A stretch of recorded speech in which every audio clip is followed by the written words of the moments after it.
Everybody's ready to go? Yes, it is. I hope it's still We're up connected. on Zoom? Should be. Wow, who's that? You are unmuted. Wendy Scrivener. Oh, I couldn't see. okay, I look like I got blown in by the cyclone. There's two there. Oh, If anybody, Glenn wants one. Okay, let's call to order the Carroll County Commissioners meeting for August 5th. Good morning, David. Would you join me for the pledge, please?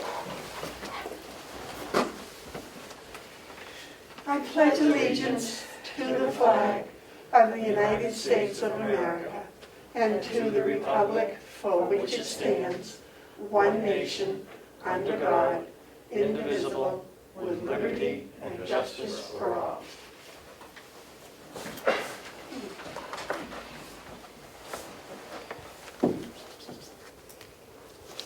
Are there any additions to the agenda?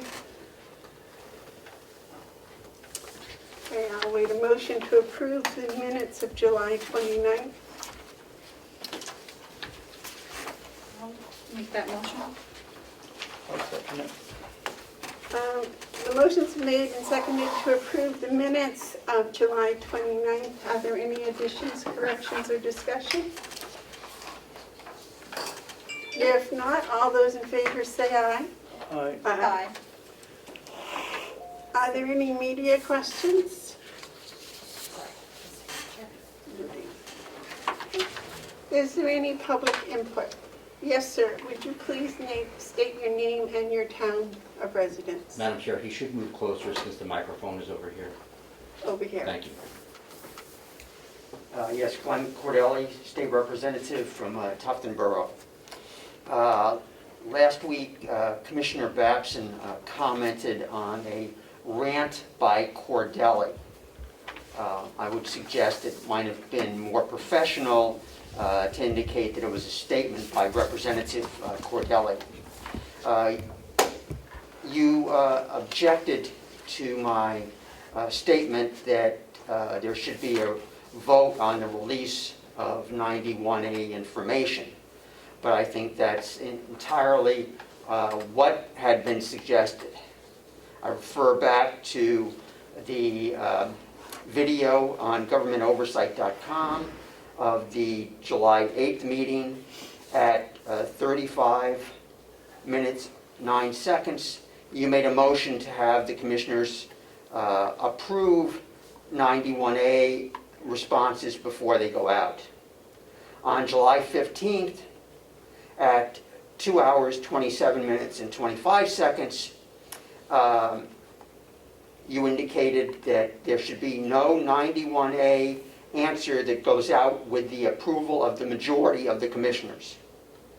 On July 22nd, at 3 hours, 18 minutes, and 26 seconds, Commissioner Bavard asked to you, Commissioner Babson, you want to see and approve the responses? Your answer was yes.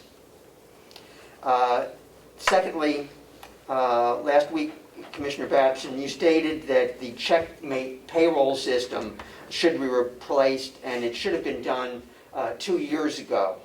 I'm just wondering what analysis has been done of the payroll system and the problems that have evidently been occurring for a while now, and what investigation has led to the determination that the problems lie with the checkmate system as opposed to human error or anything else. Thank you. Thank you for your input. Is there any other public input? Good morning. Hello. Hello? Would you state your name and town, please? Yeah, Joe Haas here from Gilmerton. I haven't communicated with you for about a month now, but I just was checking in this morning, and I finally found the agenda, but there's nothing for me to comment on, other than I had to find the agenda by not pressing the agenda button, or click the whatever on the right-hand side of your page like I usually do, and I called Laura, and she said, well, go the other way. which is the top left, and then you have to go through 4 hurdles to find it. So I'm thinking that perhaps the techno person, that whoever you assign this to, that other people might want to talk, and they can't find your agenda. So I'm just saying that it's really bad administration here to only allow one avenue in there, not the one advertised on the calendar. You know, when you click that, it goes nowhere. You have to go to the top left and navigate it over there. I just am upset that that kind of stuff happens. And like I said, I'm not going to comment on anything today. I just thought I'd tell this for other people if they're trying to find it. If they're listening through Ed's webpage, that I put the links there to find it, so if they click that, they'll get there. That's all I have to say. Thank you. Thank you very much for putting that on Ed's webpage, and we will certainly check that right out today. Okay, thank you very much. Is there any other public input? Is that all? Another one? No. As far as additions to your agenda, though, we do have Wendy Scribner here to talk about the memorandum of understanding between the logger and the county and the truckloads of wood. Okay. Oh, that's down at the logging site. Yes. I was down here recently, tore my bumper off my truck. All right, if there's no more public input, the manifest approval for the week of July 31st, 2020 was $349,718.93. $349,718.93.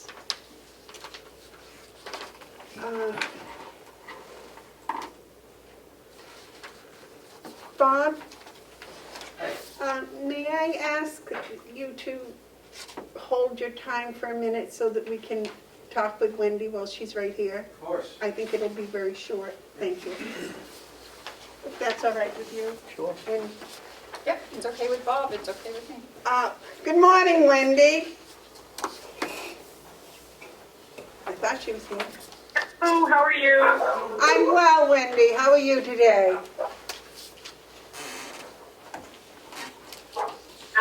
I'm good. My dog hears me talking to someone and thinks there's someone in the yard. Sorry about that. So you have investigated the memorandum of understanding? Yeah, and well, I don't know the process for going through a small claims court. The issues that I see coming about with the memorandum of understanding, the memorandum said that Arthur would provide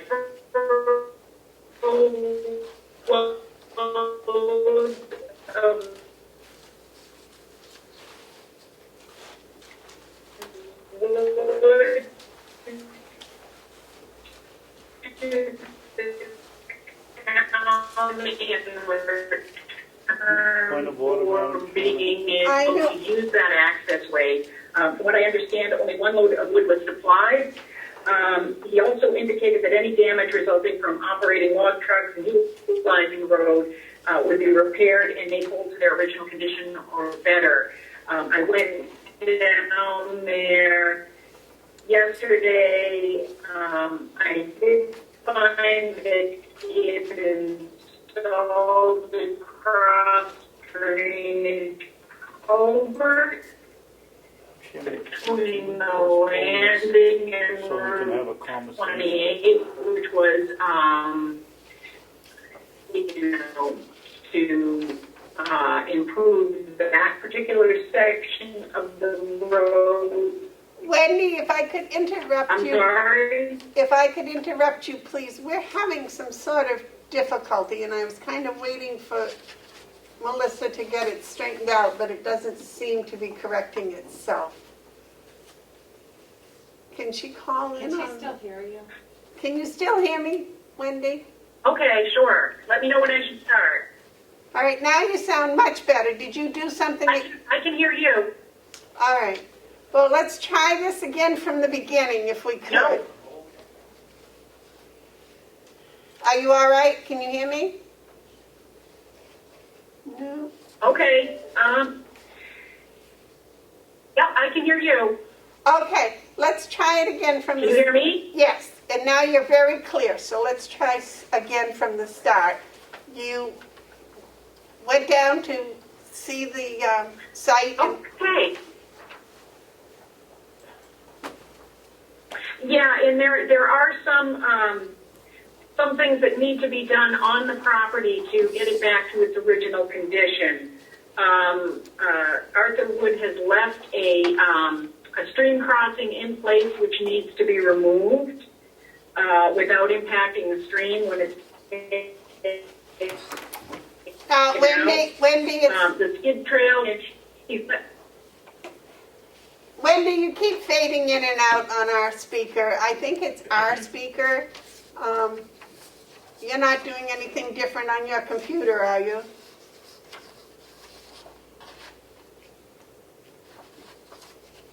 Yeah. Is it possible that she could sign out and come back in half an hour? Bob just wants to get John right. Okay, we're going to have our techno man come and see if he can fix our audio.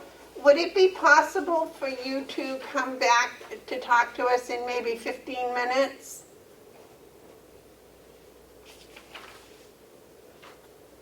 Wendy, can you hear me?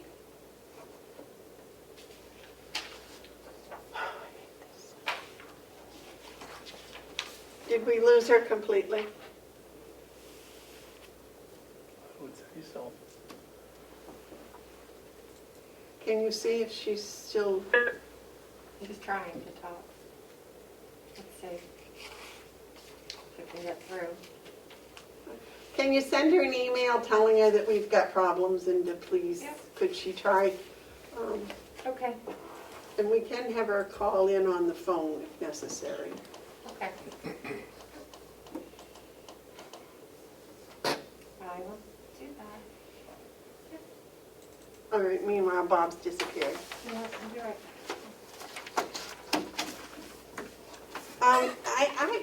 Is there a way, commissioners, that we can do away with this Zoom now?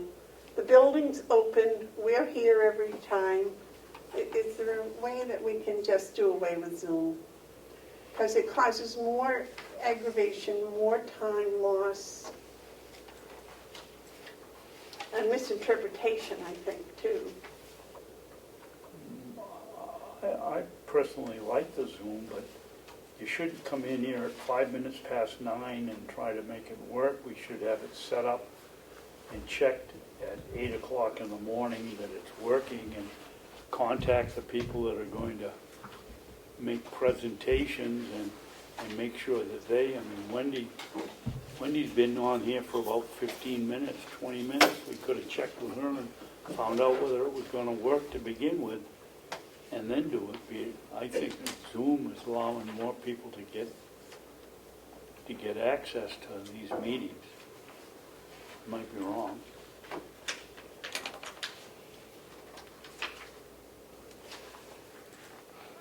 Well, David, the facts don't really back you up. We might have one more person normally than we do have regularly, but,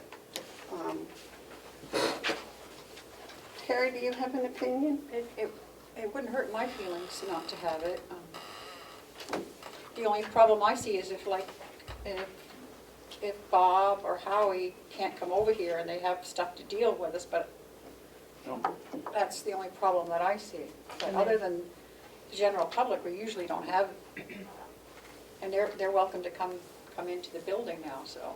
Right, the building's open. The building's open. And they regularly attend, Bob and Howie, they do regularly attend your meetings. And just a note that the first thing I usually do when I come in the mornings on Wednesdays is unlock my door downstairs and then come up here and check the Zoom.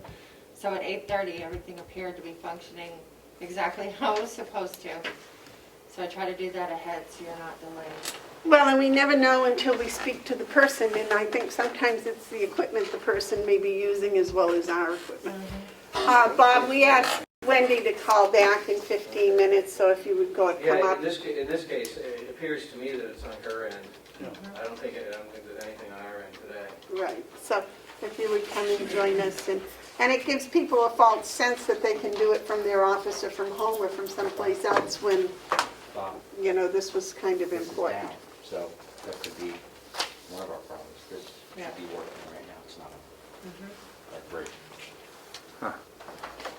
Okay. sorry to interrupt. No, that's good, but all right. John is here today. Okay, Good morning. good morning, Bob. Bob, you are here for your every other month report? Yes, I am, thank you. I'm sure that I didn't put 100% of everything that's on here. There's a lot of little day-to-day things that I do that just are of no interest to you and the community at large. But some of the highlights, and I'll read this as I wrote it.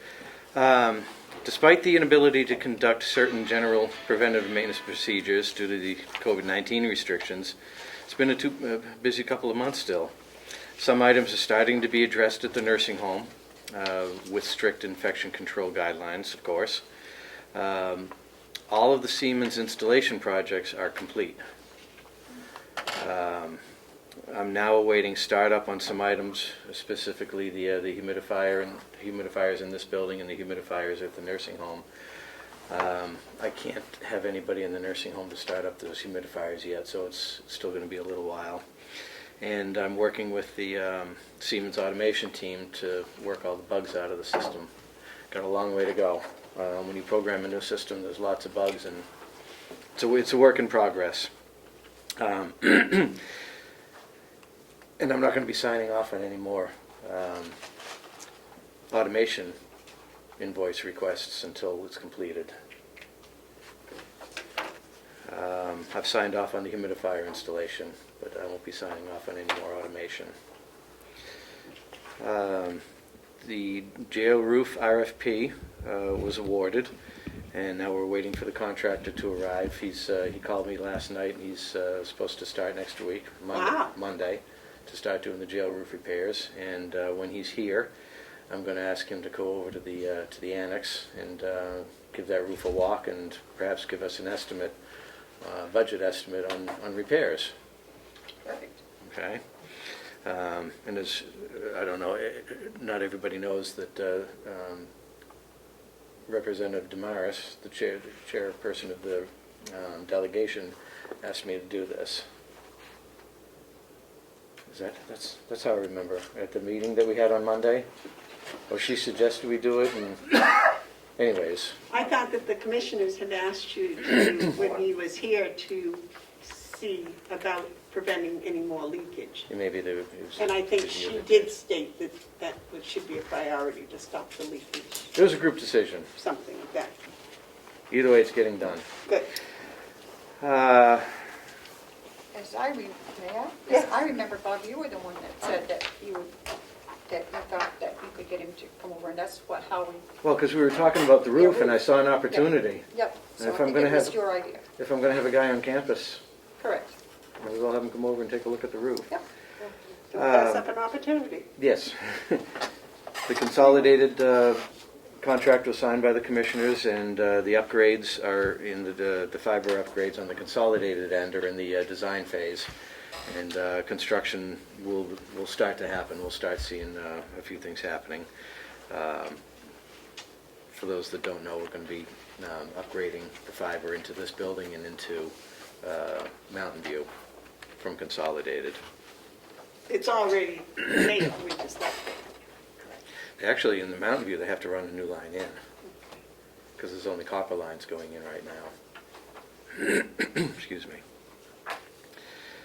The loading dock approach and the loading dock leveler, those contracts were approved, and we're awaiting the contractors to arrive. I know that the loading dock leveler has been ordered.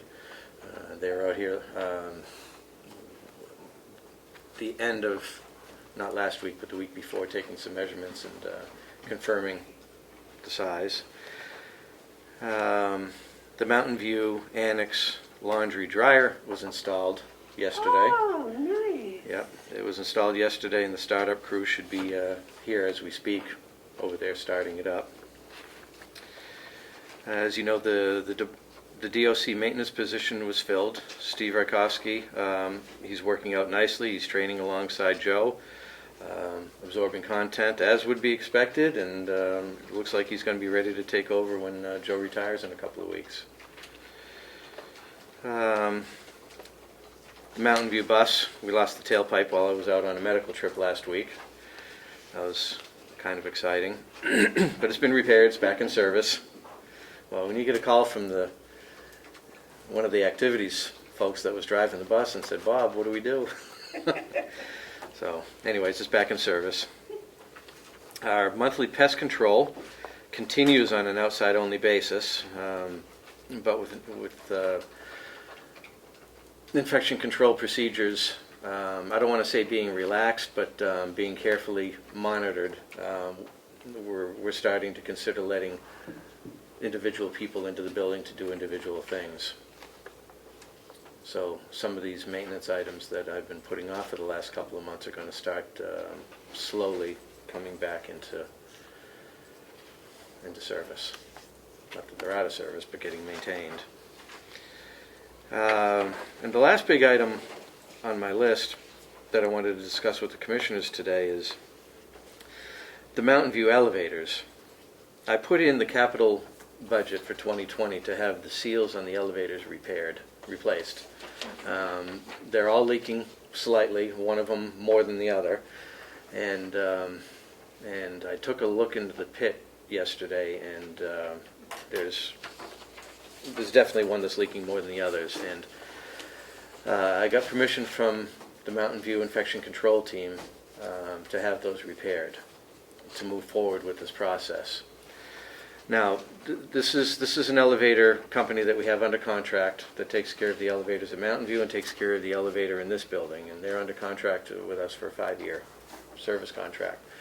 Repairs like this are always extra, but I'm going to ask the commissioners, because this repair is over $5,000, it's actually $6,030,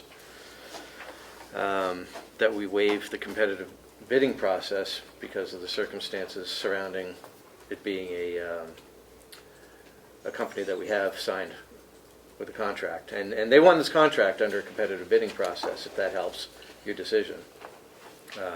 They gave us an estimate last year, and they gave us an estimate last June, so just over a year ago. And they have agreed to hold the price of the estimate that they gave us last year. But no, because it's over $5,000, I think I need to bring this to the commissioners and ask permission.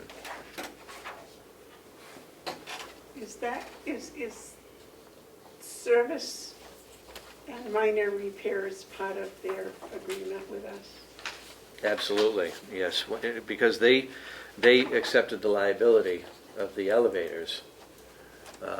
I'm very uncomfortable putting something like this out to bid and having another company come in when I've got another company maintaining the elevators. I was wondering if replacing the seals isn't more part of their service than...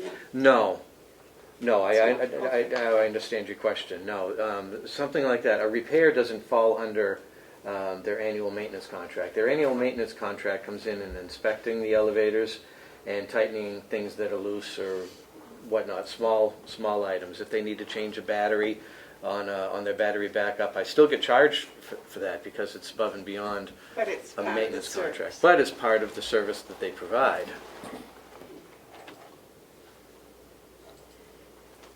David? Sure. We're repairing seals on leaky pistons, aren't we? Yes. So it's not an easy job to, you gotta pull the piston and take it apart and change the seal. Correct. we're going to, this estimate is for one for 2,500. Can we change that to three for 6,030? It says that down in the alternate section, that if, it says two, but if multiple elevators are repacked in a single mobilization, you may deduct $500 per elevator, and that's where Oh, I see, okay, I didn't see that. and that's where I came up with my math Okay. of $6,030. I'll make a motion that we forego the bid process and award the repairing of the seals on 3 separate elevators at Mountain View for not to exceed $6,030.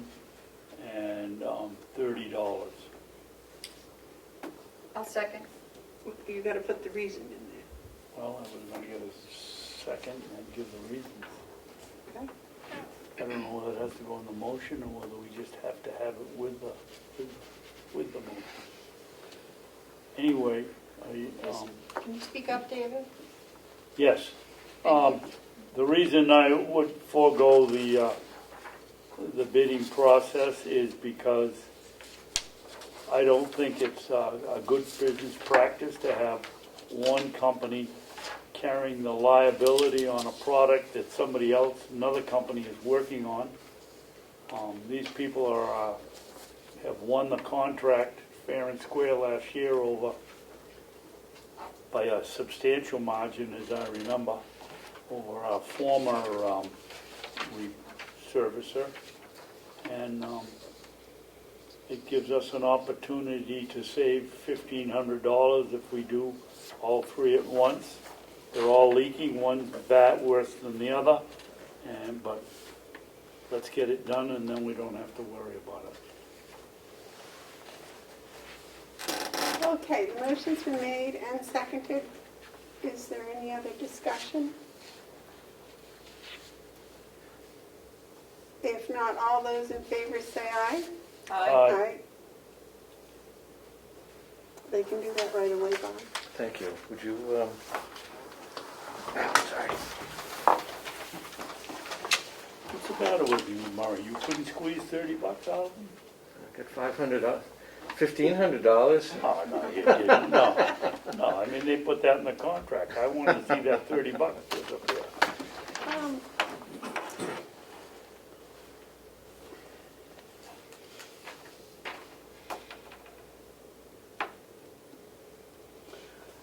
I make a motion we give Bob authorization to sign this because he knows what he's after. It's, It's fine with me. I'll second. All those in favor say aye. Aye. Aye. Thank you. And that's all I have for the commissioners today. Can we ask some questions on your report, Bob? Of course. Madam Chairman? Yes, sir. Bob, what do you mean refining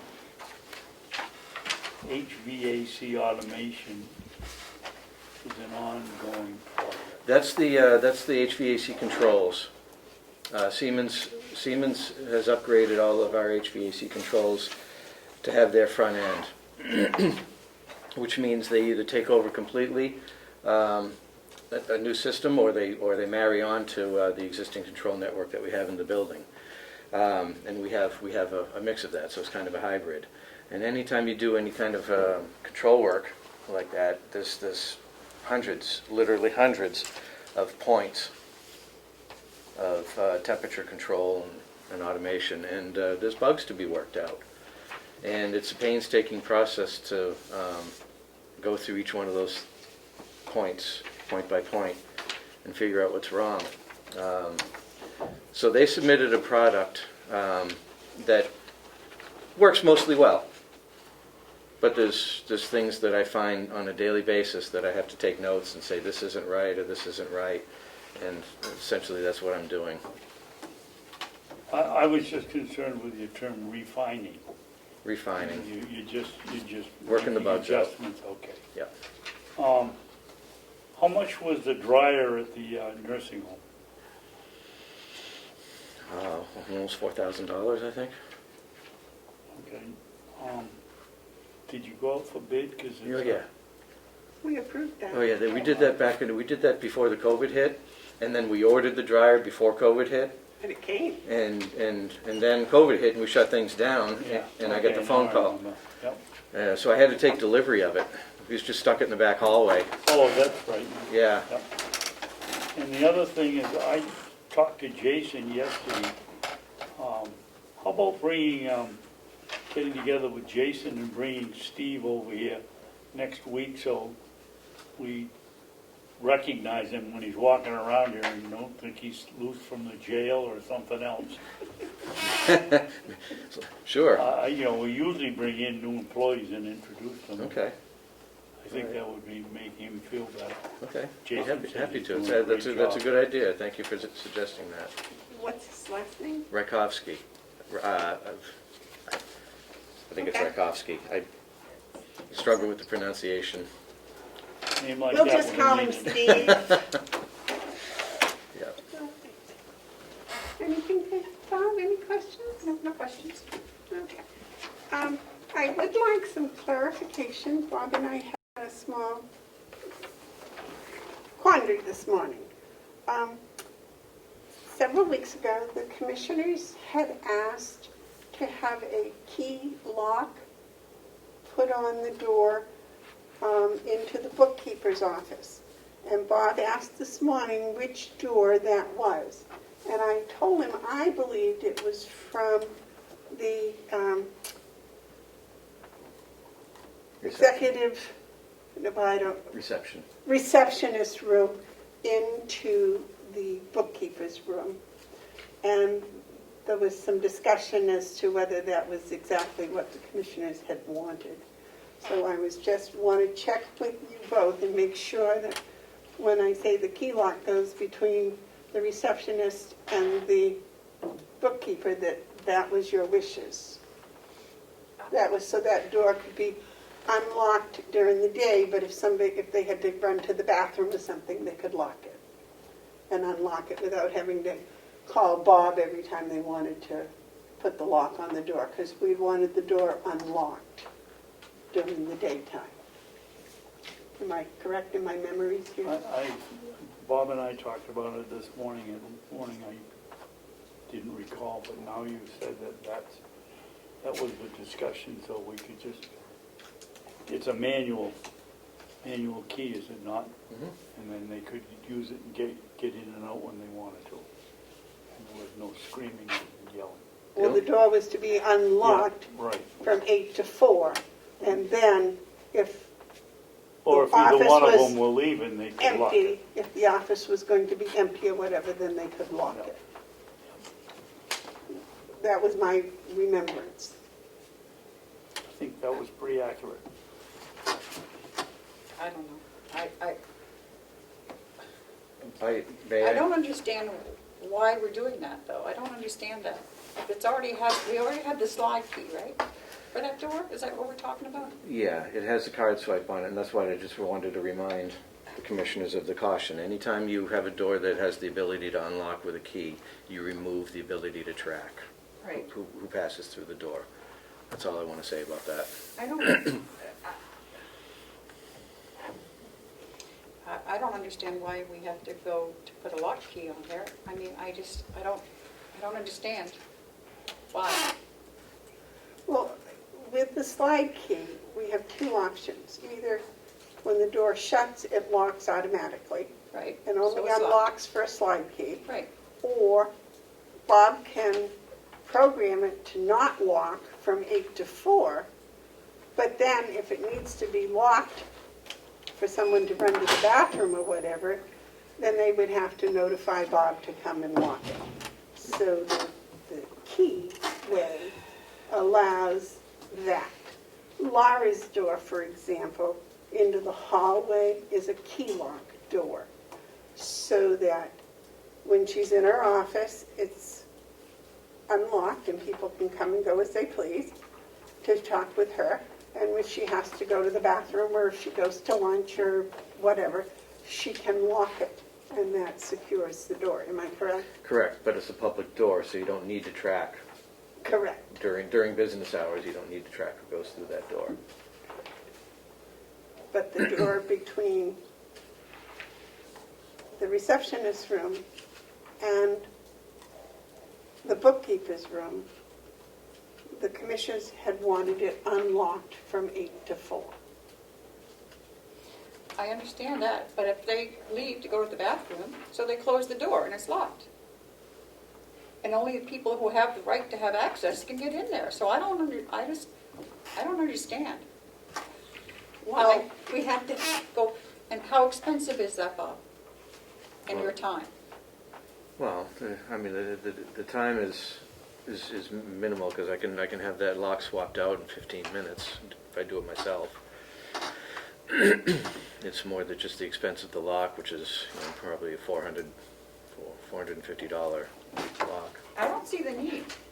Personally, I don't understand, because it can be locked. If the bookkeeper leaves, she closes the door, and it's locked for outside, both hallway and there, and the only people that have access to that are people that can go in there. I mean, it's not like the public can go in there. It's locked. I believe that the door has to be shut between the receptionist and the bookkeeper. Well, that's what I'm saying. It is, it can But be when shut. it's shut, it's locked. And that was the objection, was because it was locked. David? So, can I go through this I scenario? don't get it. So we've got the 2 rooms, and then we've got Laura's, and we've got Cheryl's. Laura comes in at 8 o'clock. At 10 o'clock, and opens the door. 10 o'clock, she decides she has to go to the ladies' room. So she gets up from her desk, goes to the ladies' room, and shuts the door behind her. That is one of these locks, right? No, Yes. that's a key door. It's both. It's both. It's both. The hallway door. Yeah. It's both. It's Yeah. both. Yep. Why can't we leave it on manual unlock and shut the door and use this while when she goes into the ladies' room and comes back, she does that, opens the door. Well, that's not the door that's in question. That's what? That's not the door that's in question. I know, but I'm trying to see if we can make this thing clear. So you could leave that hallway door to Laura's office in the open state manually and just use this. Well, yeah, but it doesn't. If it's unlocked manually, the electronic lock is defeated, so there's no reason to use a card. Okay, well, you 2 figure it out, because I can't. Well, you're the one that insisted upon it. You didn't want the door locked between the receptionist and the bookkeeper. I wasn't on that. I'm just trying to figure out what the problem is with, why don't we remove the manual lock from Laura's office, so when she goes into the ladies' room, this works. Yeah. And if that solves that problem, let's go to the other one. Start thinking about that. That one is the one I said, yes, should be open. So if she goes to the ladies' room, she shuts the hallway door, it's now on just this, and shuts the door to Cheryl's office, which is just on this? Currently. Currently, yes. Okay. It cannot be manually. So now she comes back from the ladies' room, opens this one up, opens up Cheryl's, and that takes care of her office, as far as I can see. Now we go to Cheryl's office. Cheryl's in there. If she's going to the ladies' room, she shuts the door to Laura's office, because this thing operates. Her door to Laura's office also, does it not? Yes. And it opens up her office door from the hallway. And so it looks to me like all we have to do is take the lock off the one from Laura's to the hallway, the manual lock, and everybody should be happy.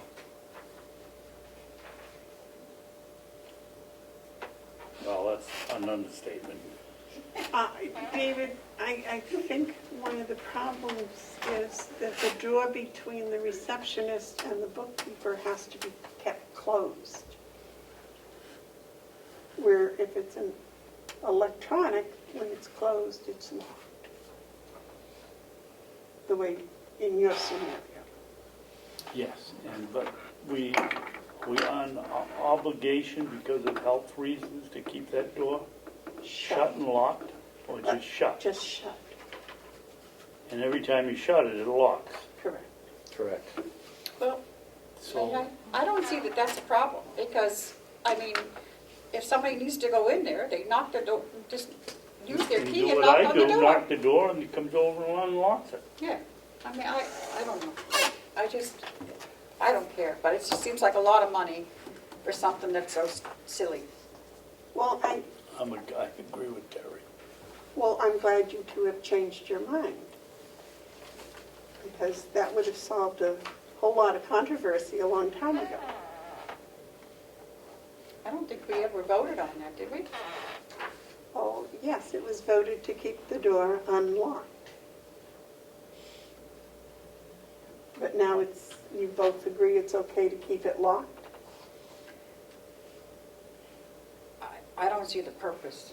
An expense of $400 for something that, I don't know. Well, the other Well- option is, how much is it to have one of those buttons that you sit in your desk and you push the button and it unlocks the door without getting out of your seat?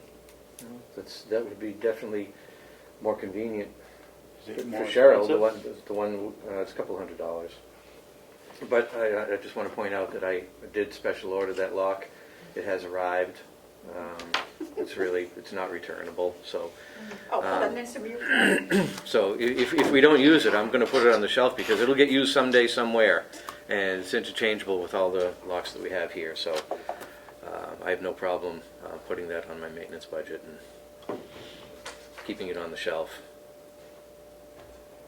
The only thing is, I ask both of you if you tell Bob to go ahead with the pass key and leave it all locked up, that next week you're not trying to get the door unlocked again. Because with the pass key, when the door is shut, it will be locked. Be locked. And the door will be shut all the time, which means the door will be locked all the time.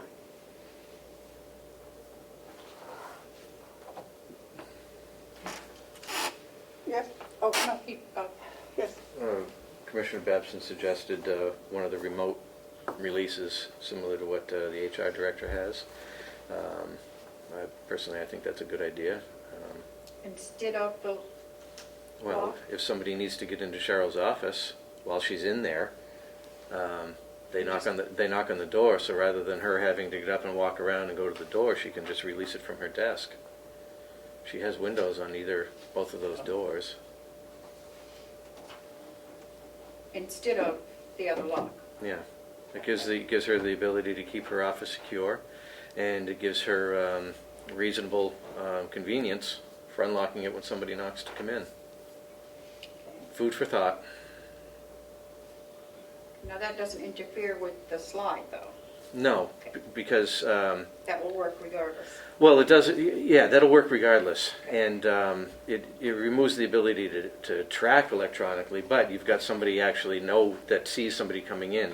Somebody's letting somebody in physically. It's not like they're getting in untracked. But the card will track them. Card will track them, yes. Yeah. Okay.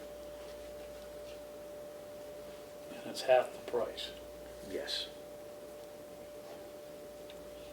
And the second question is going to be, who is going to have a card passed to that door? Joe has a card passed to that door. And I believe he's the only one. Ours don't. I mean, I No, don't. outside of the office, Kathy and Cheryl do. Joe does. Myself and Bob 3. And those are the only people that have the Correct. card pass from the reception to The the finance. bookkeep. Yes. Right. All right, are you happy with that? Yeah.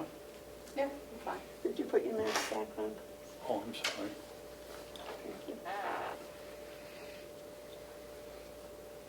Okay, now, Do you need a motion to buy the clicker or?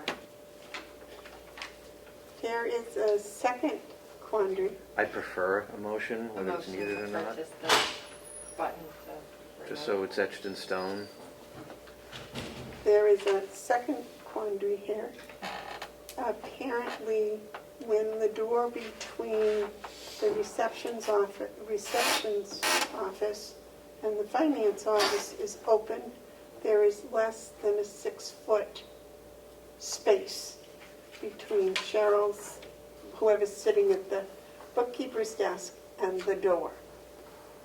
And that interferes with the COVID safe distance rule.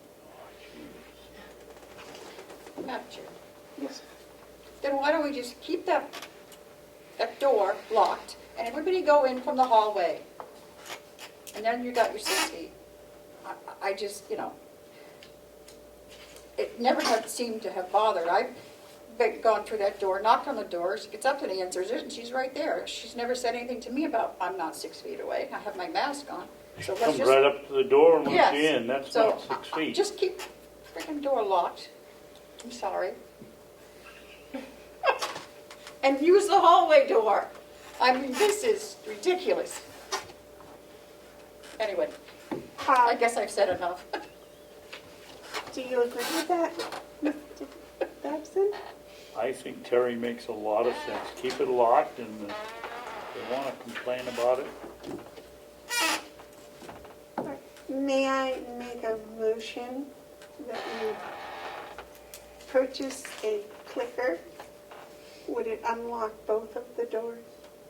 You need one for each door. So may I make a motion that we get a clicker to unlock the door to the hallway? Then she won't have to get up and go out and get any closer than 6 feet to people. Why, is that one has to be locked too? During the For her. day? Why? Don't ask me. Because from the bookkeeper should not be accessible to the general public. The bookkeeper is supposed to only be accessible to the people that go through the receptionist. that's right, that's what we agreed to last I week. know, or the but week now we have to before. keep that door locked. So I don't know. The whole thing boggles my mind. I mean, The the door, door, so her door is locked. People knock on it to go in, and she can't get up to answer the door? well, you're Why the, does that door have to be locked all day? Why can't it just be ajar like everybody else's? Who goes in there without, I don't know. I'm not saying anymore. I'm getting too frustrated. I'll do whatever you two agree to. Don't put us in that boat.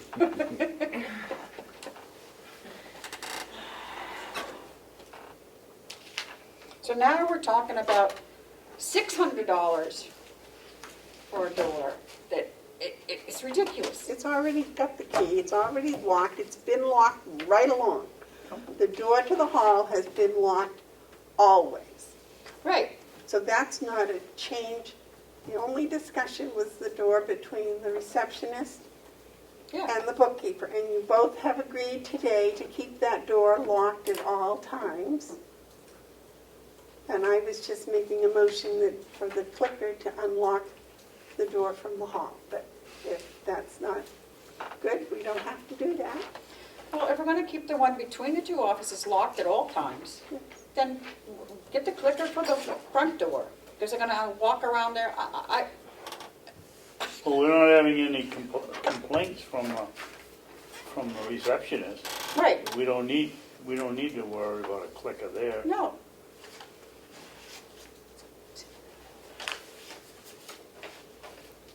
I don't think Why wouldn't a clicker on Cheryl's door solve the problem? that's what I'm saying. Well, it's not really a problem. It was just, as Bob had suggested, it would be nice if she didn't have to get up from her desk and open the door and then be closer than 6 feet. That's fine. I don't think we need a clicker on both doors. That's what I'm saying. Just keep the one between the two offices locked all the time. not usable, take everybody's key, take everybody off that key so it never gets opened. And that's, and just Somebody- use the front door with the clicker. If somebody needs access and they go into the reception, Laura can just send them around to the Yep. hallway. Go around the hallway. And call and tell somebody that they're coming. Then they wouldn't even need the clicker. No, but then she still have to get up to go and answer the door. Oh, yeah, you're right. You're right. So the clicker would go on, in the bookkeeping session in the hallway. Correct. Well, that appears to me to solve the problem of 6 feet. Yep. And just keep the other one locked all the time.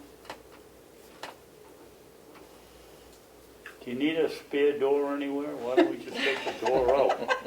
Because eventually, maybe things will be different and we won't have to have that. It's nice to be able to have it accessible, but for the time being, let's just keep it locked. I did that when my daughter wouldn't stop slamming her door. I pulled that thing right off the hinges. Yep. Done that before.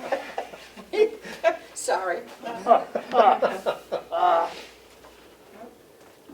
You sound like my husband. Would you like to make that a motion? The motion. I'll make the motion that we lock permanently the door from the receptionist to the bookkeeper's office. And the door from the bookkeeper's office will receive a push-button opener.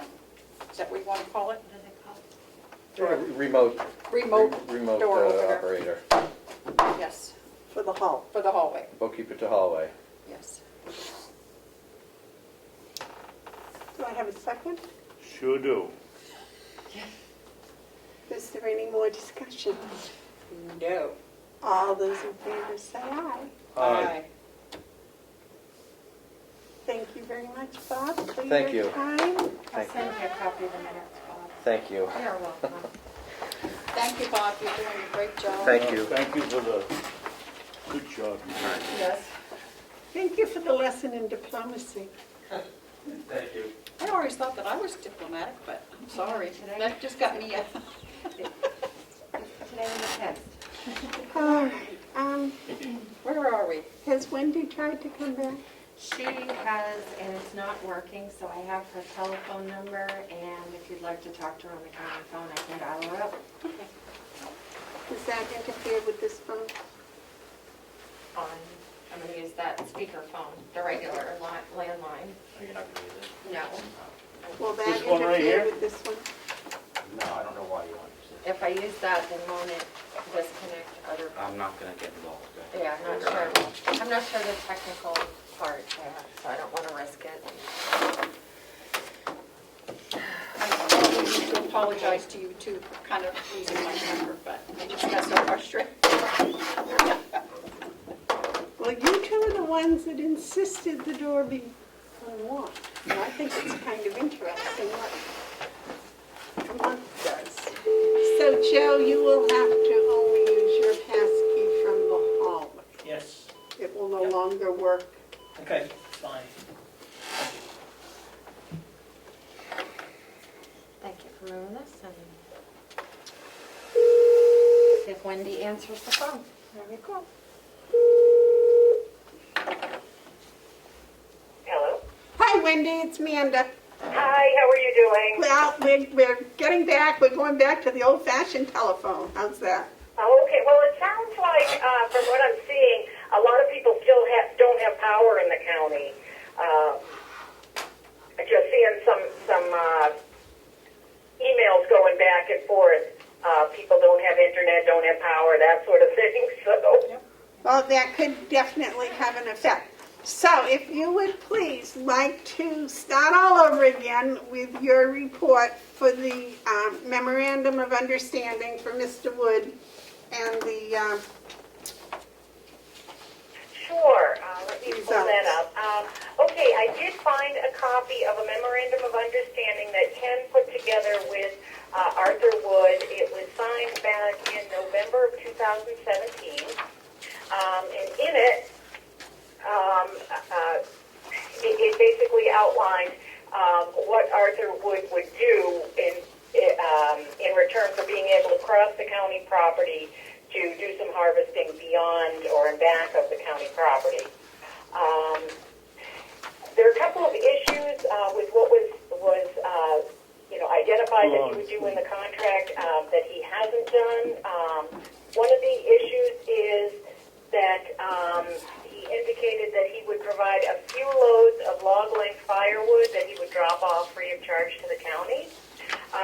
Excuse me, To Scripps? my knowledge, he only dropped off one load of wood.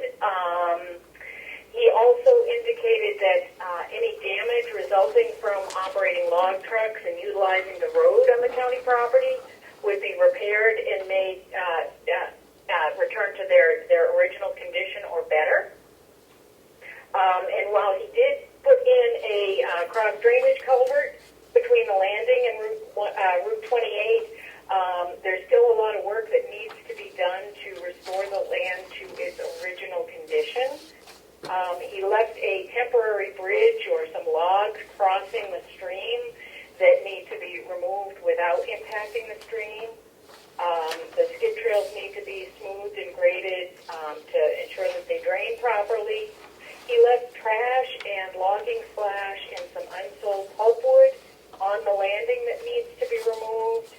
And the landing also needs to be graded and stabilized, again, for drainage. And there's quite a bit of compaction that happened in there, so we may need to have some fill brought in to make that landing less wet.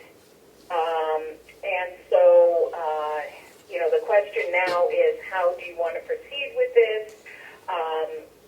Do you want to have him back on the property to make these repairs? Or do you want to look at getting somebody else in to make these repairs and then, pursuing the matter? Dave Babson had talked about small claims court. So, but that's the situation as far as the agreement and what still needs to happen. Well, Scripps? Yeah? The only, thank you for sending me the pictures yesterday, and I gave them to the ladies this morning, so we've all seen them. Okay. The only problem I have with this memorandum of understanding, and Amanda can either agree or not agree because she was here when we did it, I don't remember a few loads of wood. I remember specifically talking about 2 loads of wood. Am I wrong or right, Amanda? I thought it was 2 loads. He So did said I. that he would give us 2 loads. He volunteered that. Yes. But in the memorandum, it does Says say say few, loads. and he did sign it, so. Well, I'm not, And that's fine. I think few encompasses 2, so, if you were to bring in one more load, that would, sounds like it would take care of that piece of the, of what's still outstanding. well, and that leads to another question, Scripps. Is there a definition of a load of wood? I mean, he's got a big log truck. What happens if he fills it halfway and calls that a load of wood? Okay, the way it's worded in the agreement is a few loads of log-length firewood. Yep. And so when I think about a log truck that is loaded with firewood, and I think Will can give you a good indication of this as well, you're usually talking about 10 to 11 cords Okay. on average that are on that log truck. So I think that's what you should be looking for. Wendy, have you sent him a letter, or has the county sent him a letter saying what needs to be done to fulfill the agreement, this memorandum of understanding? Not to my knowledge. I don't believe anything was sent. I think there was some discussions that I haven't looked into yet as far as he came in. I think there were some Yes. meetings that he attended where this agreement was going to be updated, and as I recall, he never came forward and updated the agreement either. So I think this is the last, this contract that I sent you is the writing between the county and him. Should we put all of the suggestions you came up with in writing to meet this memorandum of understanding and send him a copy and with a timeline on it? Yes, that sounds good. What are you looking for as far as a timeline? Yesterday. Through September 30th? Yeah, yesterday. Yeah. I went down there and tore my bumper off trying to turn around, so Oh, yeah. it's kind of a mess. Yeah. Is that recently? My new truck, yeah, a month or so ago. When we talked about it before, and I went down to see if he had done anything, and he hadn't. Remember, I came back. I told you. I didn't tell you about my bumper, but I told you he hadn't done it. Yeah. Okay, Now the so question would you draft something and then send it to Melissa? Would that be the best way to move forward? Yes. Because you brought up an interesting point, because you said, do we want him to come back and do it, or do we want it done by somebody else? Do you have opinions either way? Well, I guess my concern is that, he left it in this condition knowing that he signed a contract that he wasn't going to leave it in this condition. So, I don't want to see more damage caused going in there and not doing this correctly. So I would want to have somebody on site when he was doing this work to ensure that it's done the way we want it done. I guess I'd go the other way, Scribs, and go to another source and send him the bill. I mean, he already hasn't fulfilled his contract. Okay, I am not sure who to approach as far as getting estimates, that sort of thing. I have another question. Yeah? It worked out very well with you talking to the state forester on the tax due to the town of Ossipee. Would the same thing work with Wood? No, I have talked to him about this situation, and as far as the regulations and the laws that he can enforce, the statute of limitations has already expired. So it does look like the county would need to pursue this through small claims court, in a more civil, a civil manner. Well, does it have to be a criminal matter to go to the state? I sent him what I sent you and talked to him yesterday, and he basically said that from his role, there's nothing he can do at this point in time. Wow.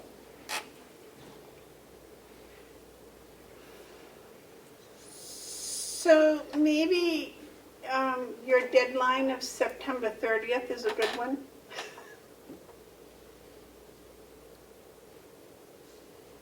Okay, do we want to have the deadline of September 30th for him to make the repairs? Otherwise, we will make other arrangements, get the work done, and bill him for the items that are not taken care of. Yes. Yes, I think that's what the commissioners would like. Give him a chance to correct it, and if not, then we'll hold him responsible. Okay. All right, well, let me draft something, and I will send that to Melissa, and you can take a look at that, and then do you want to send it out from you? I'll put in there that he should contact me before he goes onto the property, just so that I'm aware that he's going to be out there, but have it come from your office. Yes. Okay. Scribs, could we ask you to make sure that you go with him when he comes to look, so there's an independent individual that knows something about the industry? Sure, Yeah, I will help put us that in is, the letter that he needs to talk to me before going on the property to do the work. Okay. Okay. Okay, Wendy, thank you so much. Okay, well, I will draft this and I will send this over to Melissa. Right, Wendy, I have a question. Are you planning a cut this year? I have been working on marking a cut way up on the hill, and I'm still working on that. I don't know whether it will go out for bids this fall or first thing in the spring, but it should definitely, hopefully, be operated beginning next year. Okay, good, good. I was just thinking it's very dry right now in the woods, so any spot that might have been, you know, a little damp for the loggers would be dry now. Yeah, actually, where we're working right now is way up on the hill, so it's pretty dry to begin with. But yeah, that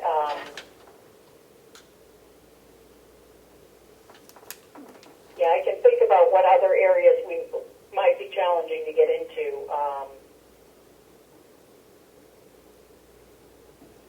And just take a look at the plan and see if there's anything that we could be doing that might otherwise be challenging too. How about across 28 scripts?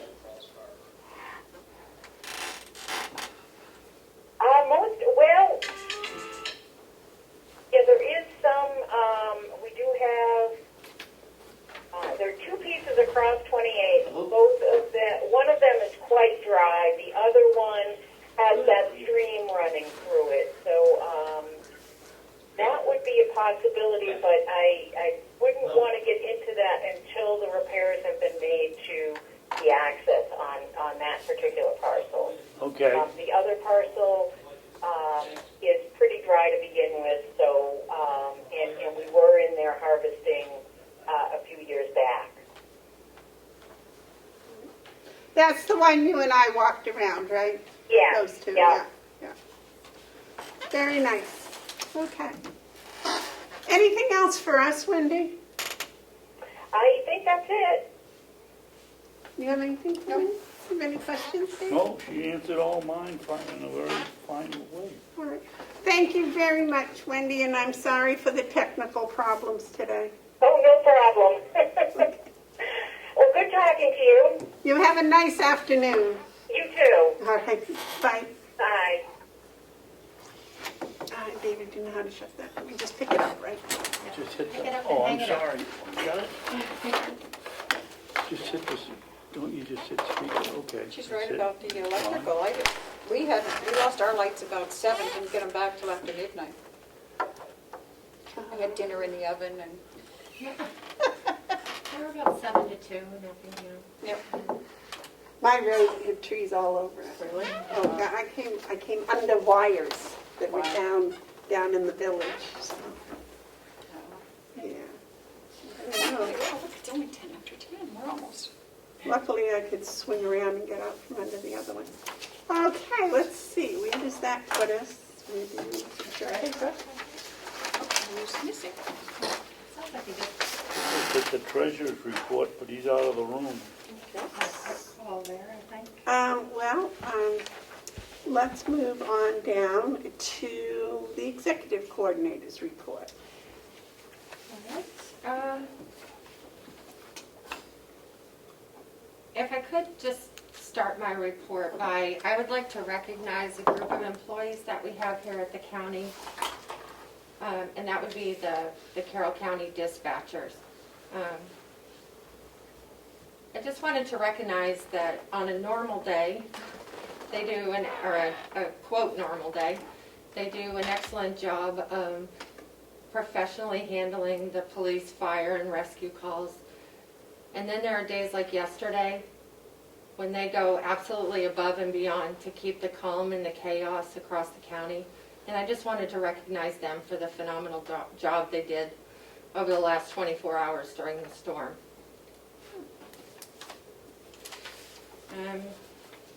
I have for you, the sheriff asked me to let you know that the grant for the communications towers, it's a 2017 grant that they're currently working under. They asked and received a 30-day extension to complete the work, and so they have until the end of August rather than the end of July. The 2018 grant work is to be done by the end of July 2021. A while back, you signed an easement for New Hampshire Electric Cooperative. Unfortunately, it couldn't be recorded because there was whiteout used on it somewhere. I don't know by who or where, but, so he asked me to bring forward a clean one that you could re-sign so it can be recorded, and it requires the signature of 2 commissioners. You have already voted and done this in the past. He just needs, That's to run the wires up to the towers. he asked me to bring that on in, so. And I think we fixed it so all 3 could sign it, I think. If I remember properly, we said 2 could sign it, and when we had the 3rd one sign it just to show that we were all in favor of it. Right. So maybe we should just keep it to what the document has on it this time? Maybe that was the problem? Maybe There they was an whited extra- out, I think it was my signature, and I think maybe they whited it out, Oh, because it was too many? because it was 3 signatures instead of 2. Okay. I didn't have a chance to see the whiteout one, so I'm not sure, but I think that sounds... I have an... What did they want for a date on here? I don't know. Okay. If it can be, if it has to be backdated or not, I'm sorry, I don't know. If you want to, I would recommend you use the current date. today? Okay. Joe's recommending today. I was just going to leave it blank.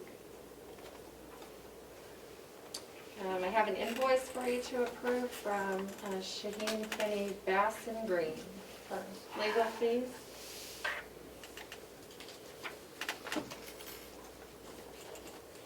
Which of you 2 would like to sign it? But David, he signed the original, right? I don't think We all I 3 did. of us did. We did? I think this is the one we added, the 3rd signature. Yes.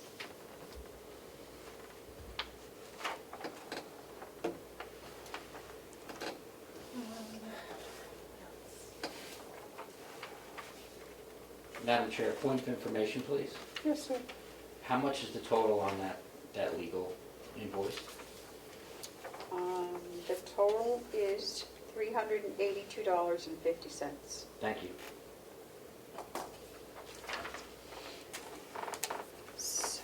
Apparently they didn't do much work.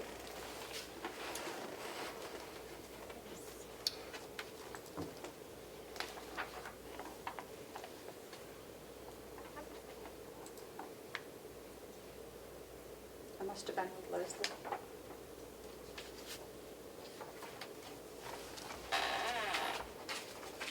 Last week, the commissioners voted to approve the competitive bidding policy, and I have a copy of that for your signature. Oh, you were going to tweak it or something, right? There was some things you had to change? Yep. And then I brought back and you voted to approve it after I made those changes. So I just didn't have a copy for you. You didn't have a written copy. Right. I didn't have that last week for you to sign.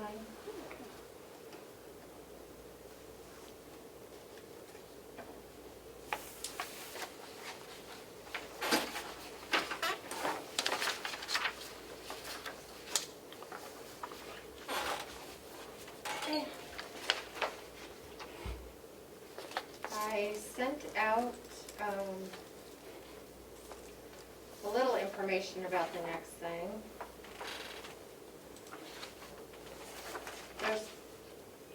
There's 2 things I'd like to You have to do. initial it. Oh, sorry. Excuse me. No, I'm sorry. This needs to be initialed by all 3 of us, I think, so they can write the check for it. I'm sorry, go ahead. No, I'm going too fast, just tell me. Sorry, I was looking for the email I sent you yesterday, Tuesday morning. So there's two things I'd like to do without any objection from the board. The first one is I wanted to, I found the spreadsheet that contains the capital improvement plan, and it runs through 2021. So I'd like to work with the department heads to dust off that capital improvement plan and update it. I also have the copies of the forms that were sent out last time it was done, where the department head fills in the information for the projects. Once the projects or ideas, plans are collated, then I would like to bring it to a work session of the commissioners to review and decide the items that go in the capital improvement plan. Thought it would be a constructive project that we can work on, starting with next week's department head meeting, if there's no objection, in anticipation of the budget season coming up and updating the plan. It was my understanding that plan was going to be extended a year every year. Is that right, David? I thought so. And it hasn't been, has it? I don't think so. I mean, all I've been able to find is the one that goes through next year. And it should probably be a 5-year plan. Is that how it was when it was first? Yes. Okay. Yeah, 5 years. So I think next year, I guess we could probably extend it a few more years. Bring it a little forward, see what the department heads have in mind for the next year to 5 years. A little forward thinking and planning. That would be good, yep. That would be different. All right, Excuse so me. the other item I had, again, without any objection, is the county's IT contract is up for renewal in March. So I would like to, again, either have the department heads or their designee who might be more familiar with IT in their individual department, whoever they would recommend, just to get together as more of a work group of employees to talk about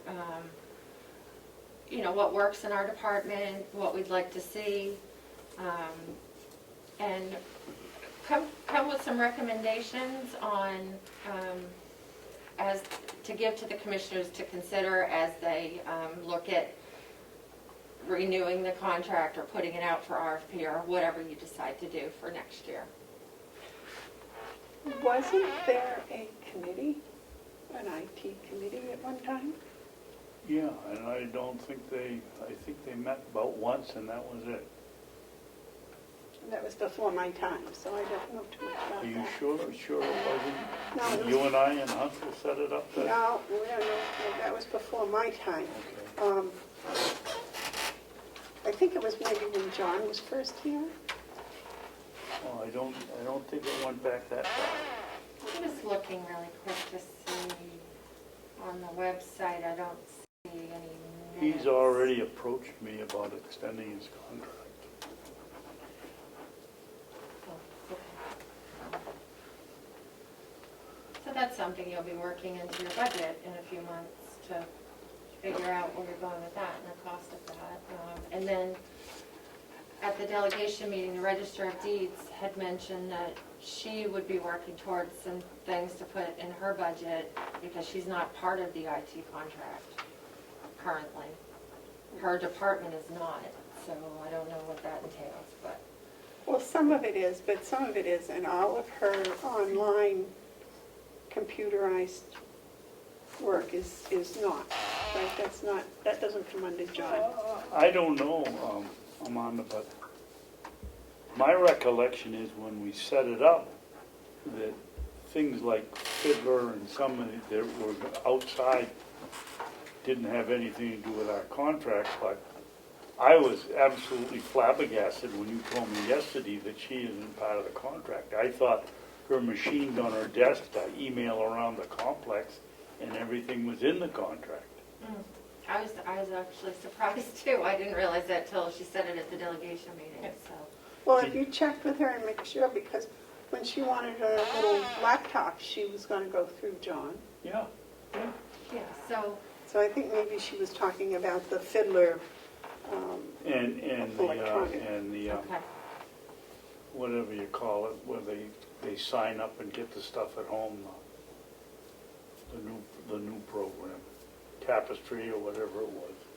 Did she use Tapestry or Zoom?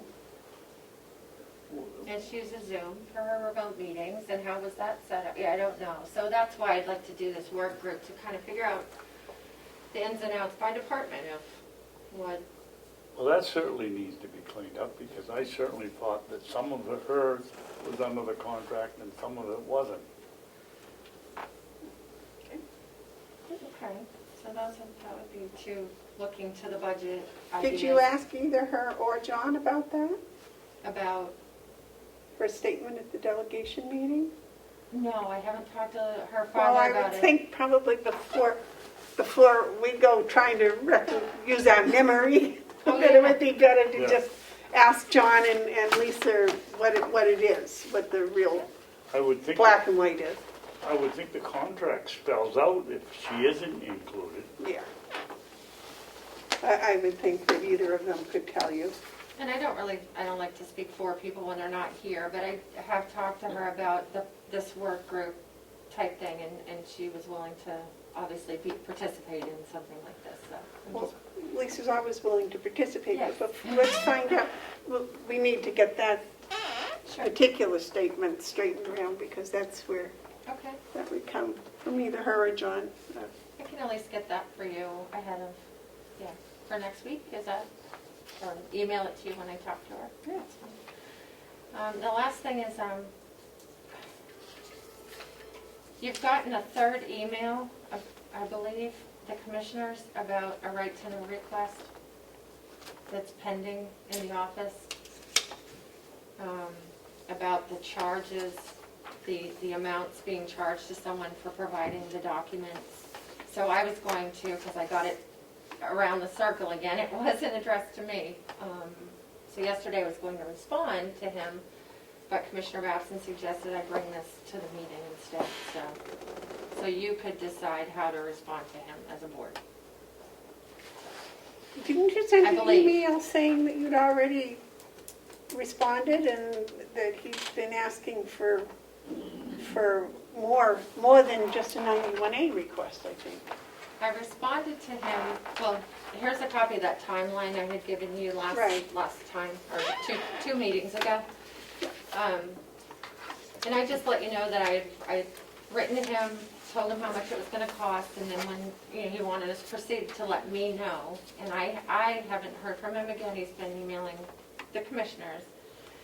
But in there, I was concerned because you're accused of breaking the law because you haven't answered his question about why it costs so much. And I just wanted to clarify that answering questions isn't covered under the right to know law, providing documents is. You don't have an obligation to answer somebody's question within 5 days. You don't have an obligation to ever answer someone's question.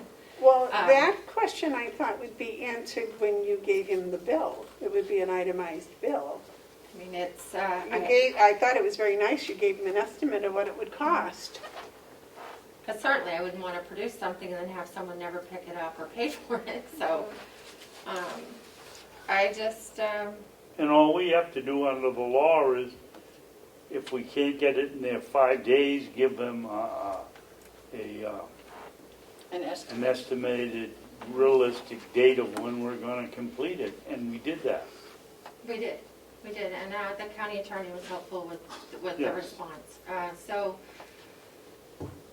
I had gone through all of his right to know request is asking for all of the emails that I sent during a specific time period, the first, how many ever weeks that I worked here. So I went through my emails and I counted 902 pages of material that I had sent out during that time period. Many of them have to be redacted. Some of them have to be redacted in their entirety. And I consulted with the IT contractor, And he advised that the cleanest way to fulfill the request is to print them, redact as necessary, which then they have to be copied to make sure the redaction sticks and you can't hold it up and see through it. And then scan them all in and send them as a PDF to him, because he asked for them electronically. Well, if I was just forwarding my emails to him, that would be electronic, there'd be no charge, but we're not going to do that. That presents a security issue on the IT system and anything. So, Well, and a lot of it we're not business, right? right, and there's a lot that is not considered governmental records. So, for the work, I estimated that it's $462. Now, I can't tell you that it might be $440 and we would owe him $22 back, but I would say that's the most it would be. So even though he didn't respond to me, I should write to him and just tell him that. I don't think we're obligated to do that, are we? Well, I think that if, we're probably not obligated, but he's written 3 times, and I think just out of just being respectful, we write back and say, you sent in the letter about the copying, did you, in the 400, or Yes. did you just say it was going to be 462? And we haven't taken in Laura's, which they estimated another 1,500 pages. Oh, at least, because she did a lot more. Because I was in my beginning of working here, so I didn't do as much as she did during that 2-month period, so. I wrote to him,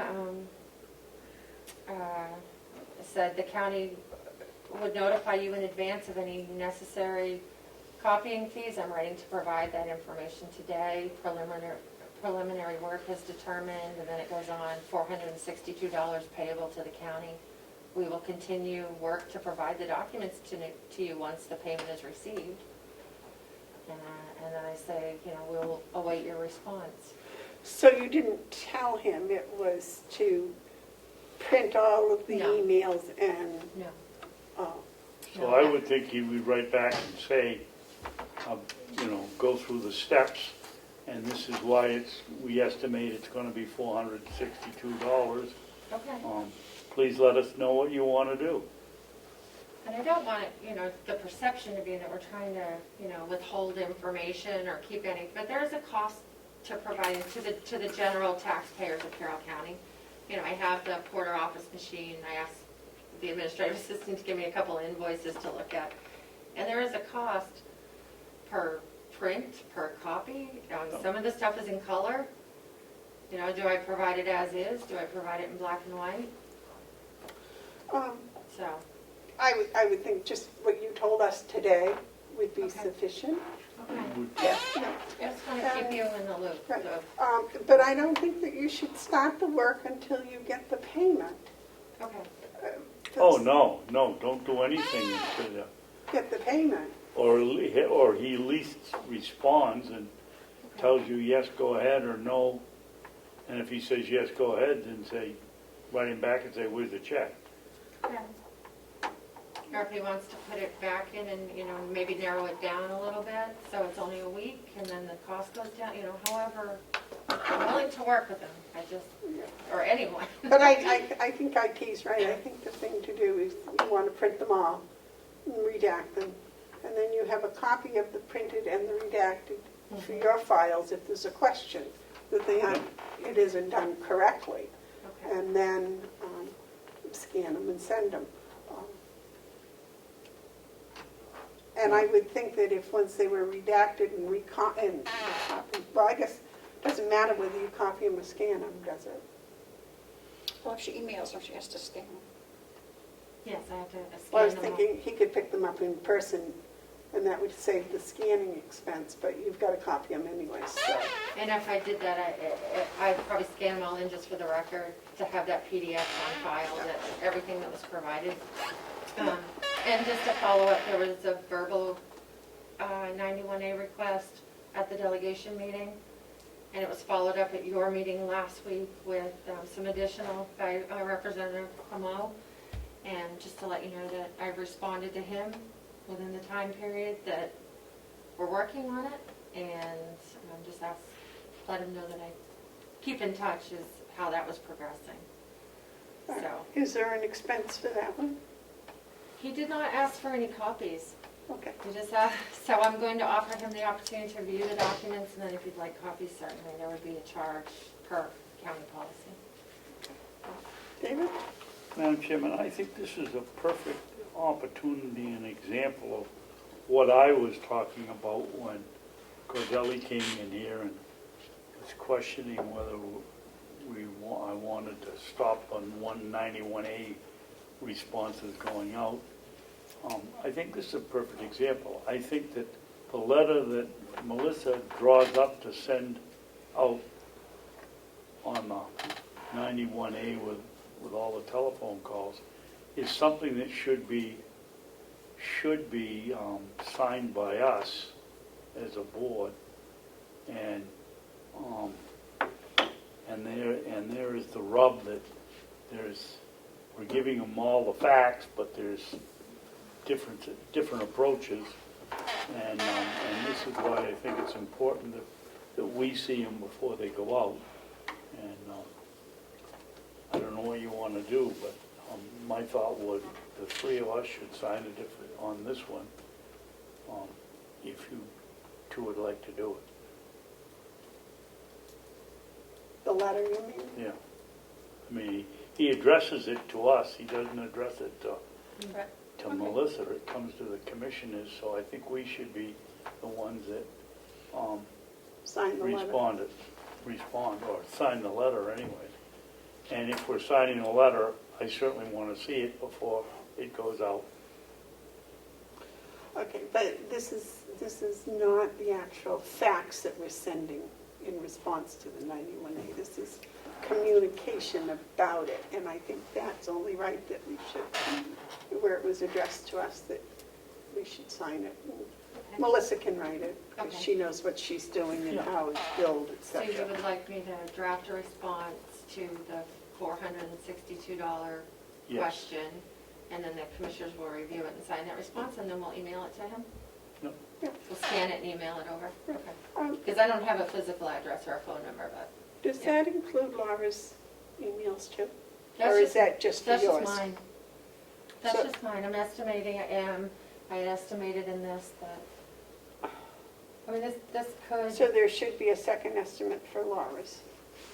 which we haven't done that work yet, to have her go through, because I went through email by email by email and counted the number of pages that it would take to print out one, and just taking a quick look to see if a redaction was necessary, and literally just made hash marks on a piece of paper. I have not asked the administrative assistant to go through that whole process yet. It took me a couple of hours just to go through 5 weeks of email on my own. I think he should probably be notified that there would be probably twice that amount for a second Yeah, I 91A yeah. request. I'll let him know that it's estimated. For the- Do it the same way, but it's going to be twice as much for Laura's contribution. After all, and it's an estimate. It's an estimate because we haven't done it, so we don't know. Right. All right, I can bring that next But week. I think that's fair that he should understand that there is a cost, and this is why there is a cost. And I think it's a legitimate cost. It's Okay. time. And that's all I have for today. Madam Chairman? That'll get me going for a while. Okay, yes, David? Could Melissa quickly review what Representative Comeau requested in his verbal 91A request? Sure, it was pretty straightforward. It was, let me see if I have I put it right in the delegation minutes, which are pending, the draft is pending approval to distribute, so I don't have those yet.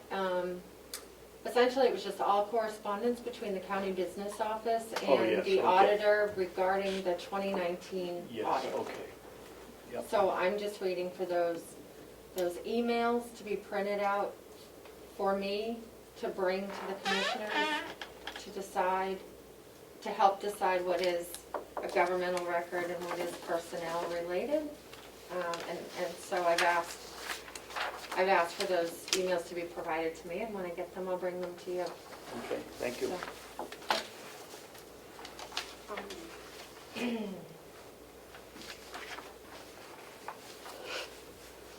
Okay, so let's back up to the treasurer's report. Thank you, Madam Chair. I apologize for being out there just for a moment. In any event, on the treasurer's report, I believe, I haven't confirmed it just yet, but I believe we're up to about 7.5 million of our TAN at the moment. We've utilized that amount. I'm also maintaining the bank statements on the main account, on our checking account. And I did get from the finance department a copy of the current receivables that we've got since January 1st. So we are getting the records complete from my end, and I appreciate the Commissioner's assistance on this. That's about all I have on the Treasurer's report at the moment. And Hale's location, David, I'm sorry. Joe, how much did we take and draw on this TAN draw?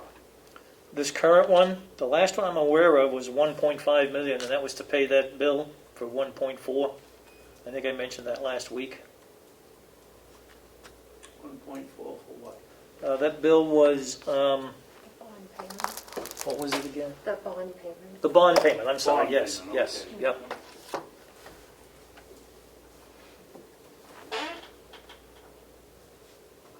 Anything else to Joe? Okay. Go ahead, Joe, on the Hales, please. Okay, under Hales, I have a few things here. The first piece that I have is from the New Hampshire Department of Revenue Administration, which is an application for reimbursements to towns and cities in which federal and state forest land is situated for 2020. And I believe this was completed by the gentleman doing the reval at Hales. And so basically it says, and I'll show it to you here momentarily, Echo Lake, Cathedral Ridge State Park, a total of 61 acres, White Mountain National Forest, a total of 1,225 acres. It has the assessed valuation per acre and total assessed valuation, and it requires the signature of the selectmen of Hales. So I'll present that to you, please.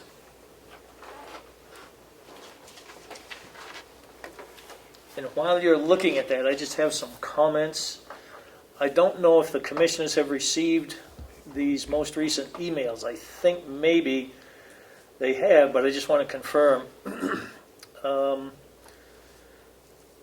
There were 3 of them.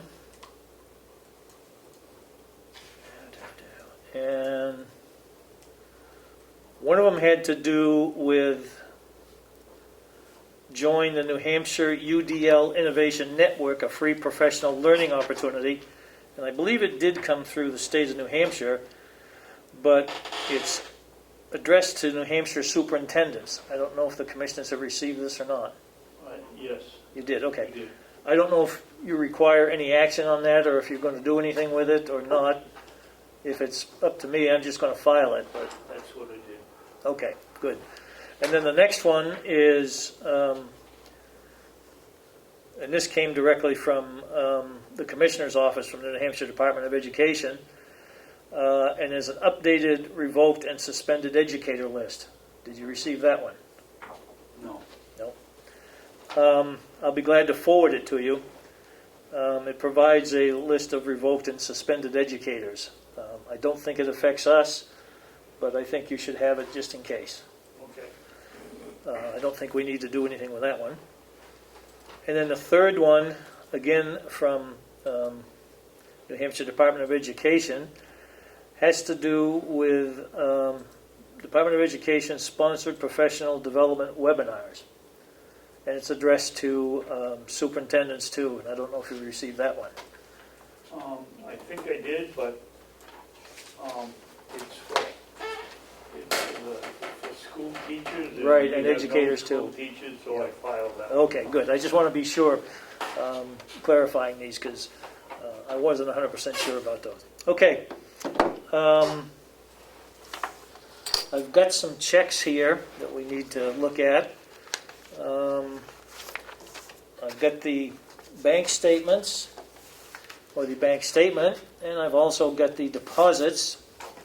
I did open that account at a current financial institution, and I'm just awaiting the arrival of the checks and the deposit tickets so that we can transfer to that account from going forward. Excuse me. And the pilot money, I do have a check here for that this week too.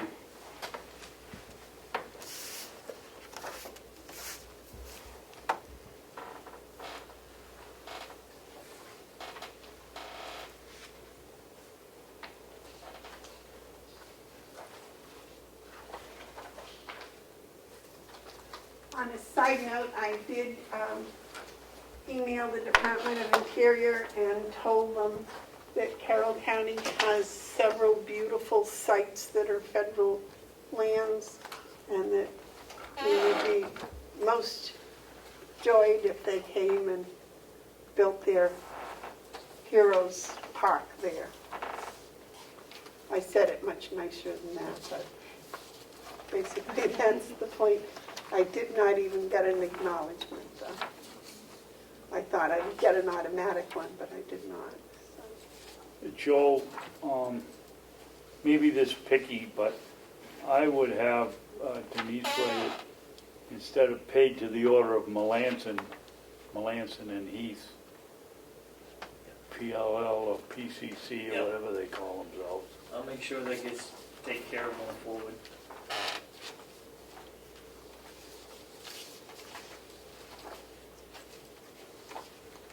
Point of information. Yes, sir. Thank you, Madam Chair. The Melanson and Heath check, if Melanson and Heath has not provided any services, they automatically get a payment? No, sir. This is to do with Hale's location.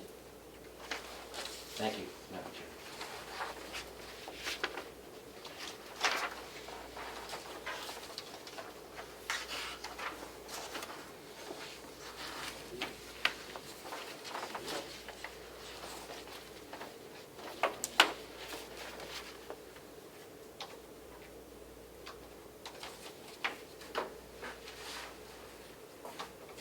Just want to confirm, you have a check there for the Conway Village Fire Department for Yes. $17,500? Okay. Yes, I'm looking at it right now.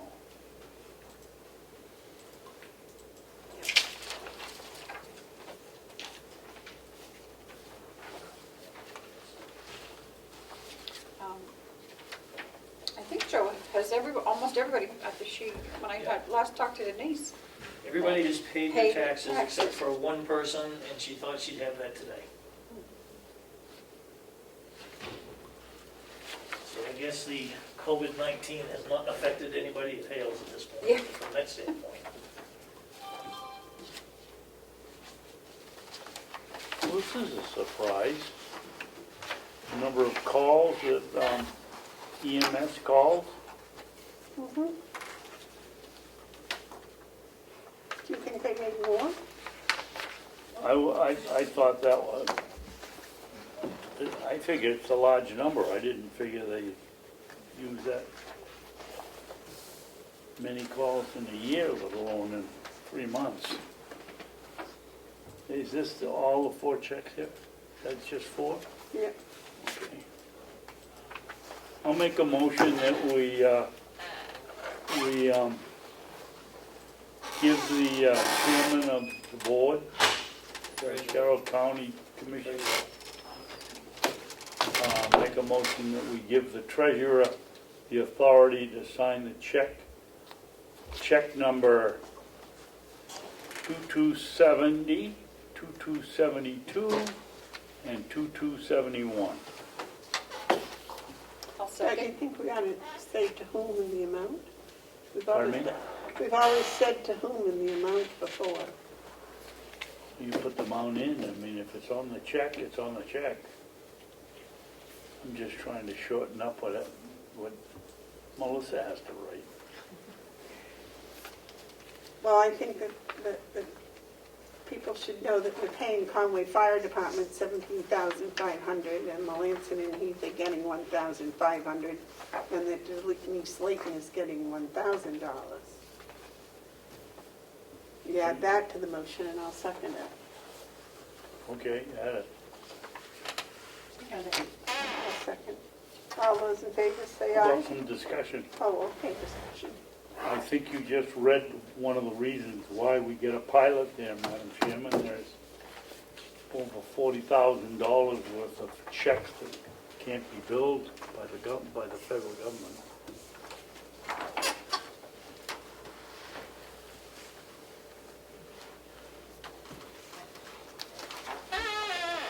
Is there any other discussion?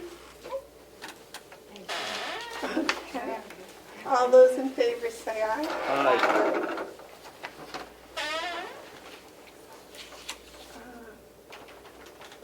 Is there anything else for Hales? That's all I have, thank you. All right, we're down to commissioners' comments and reports. Okay, if I may. Yes, ma'am. I did speak to Dale Drew, and he said that he asked to be put on the agenda for next week, and he will have all the numbers and for the blueberries. And he said it's been one of the most successful years they've ever had. And he said he will have all the numbers for us, and we'll present them next week. Good. That's about as much as I could get from him. All right, did he contact you to be? Yeah, I told him I would tell Melissa. She let me know, and I have his phone number, so thank you for that. Yeah, he just asked that you let him know what time. Okay. And then my other thing is, I did talk to Mr. Egan, and they are desperately trying to get one of their consultants scheduled to get up here as soon as possible. But that's all I know. I mean, he said they're trying to jiggle stuff around so that they can get up here and get whatever we need done by the end of August. So, if need be. So, that's where we're at with that. That's all I have. David? Thank you, Madam Chairman. Madam Chairman, in discussing with Jason Henry yesterday, it came up that either he or somebody else has somebody or two people retiring with a pretty substantial amount of payout. I am just saying, I think that one of the things we ought to do is contact all department heads and see if they have anybody that's anticipating retiring in the coming year, budget year 2021. Because we don't have, we had a contingency in here and the delegation took it out. We have no funds to pay these people for retirement.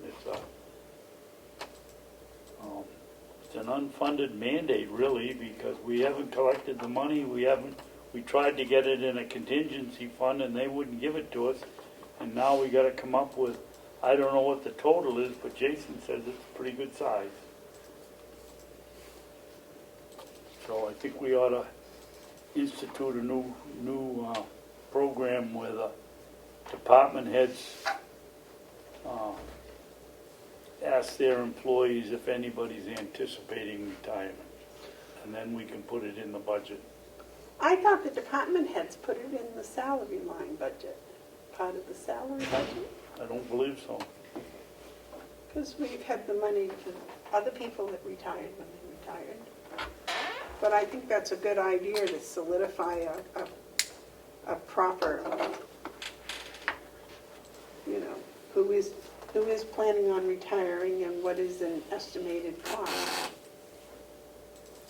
Maybe we should have a line item in each department, anticipated retirements.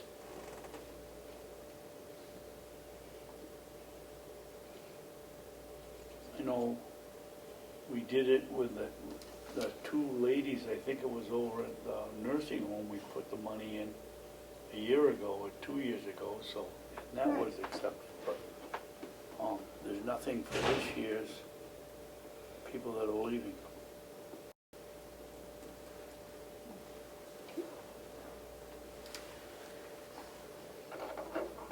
And that's it for my comments. All right, David, when people retire, the payout you're talking about is their accumulated sick leave On vacation, and vacation. yes. So I'm thinking that every year in the budget, the sick leave and vacation is in there. If people don't get sick and they don't go on vacation, it should, somehow, we ought to be able to keep that and roll it over, because then the next year, when they retire, or whenever they do retire, that should be, still be in that budget. Well, the new budget year, wouldn't it be in the new budget as at an increased price? If you retire this year, you get more, or next year, you get more time in service than you would if you retired this year, so you'd have to add that in, It would then be a the new salary figure. line would have to go up every year. Yeah. Well, each year's would change, you're right. Each year's would change, but what was left over from the year before wouldn't, would it? That would go back into the general fund. Yeah, I and would think it would go back into the general fund and, be you can't, rebudgeted, what do you call it? rollover. You can't encumber it. Well, I'm wondering if maybe putting it back in the general fund, instead of doing that, we start putting it into one of these funds just for when people do retire, Well, like you were talking Yeah. about. I don't know the legalities of that. Because once the people fulfill their obligation for their retirement days, those days are theirs. But, you know, if they don't use them, then eventually they get paid for them. So the money was budgeted each year. Joe, what do you think about that? I believe in your audit, there is an indication of, I'm not sure the term I want to use because I don't have the audit in front of me, but I believe there is place for these dollars that are considered a contingent liability. And so it does reflect on your balance sheet. Unfortunately, because it reflects on your balance sheet, it looks like the county has more liabilities than assets in some degrees. However, that being said, it's still out there, and it's still the contingent liability that the county's responsible for. So I'm thinking that even though the dollar may not have been put from this category to this category, that they are kept in that contingent liability category as part of the, I don't know if I'll call it the retirement program or not, but anyway, there is something out there for that. So it doesn't go back into the general fund? No.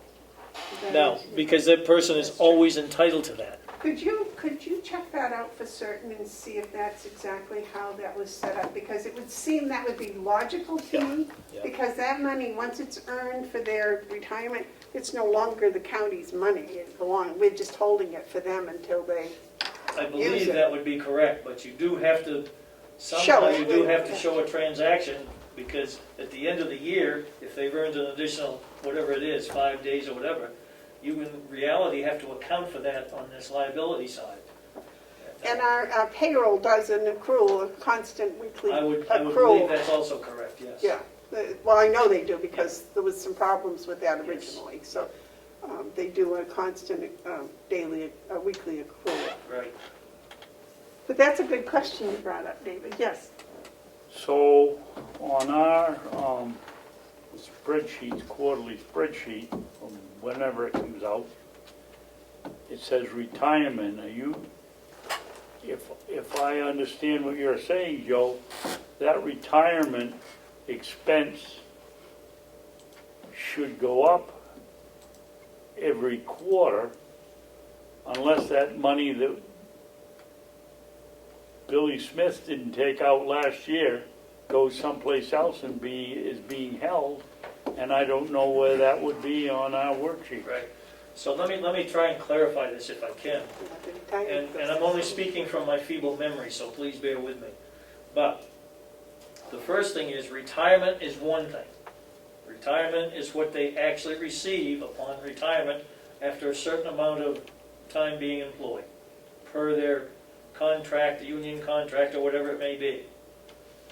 The other piece of this in my mind is the accrual for unused vacation and unused sick time. Yep. The unused vacation and unused sick time, to my way of thinking, Is on us. Yeah, is on us, and it more than likely should be increased every quarter because people have accumulated a little more and they haven't used it. Now, granted, some people do use it, so it may have an up or down number.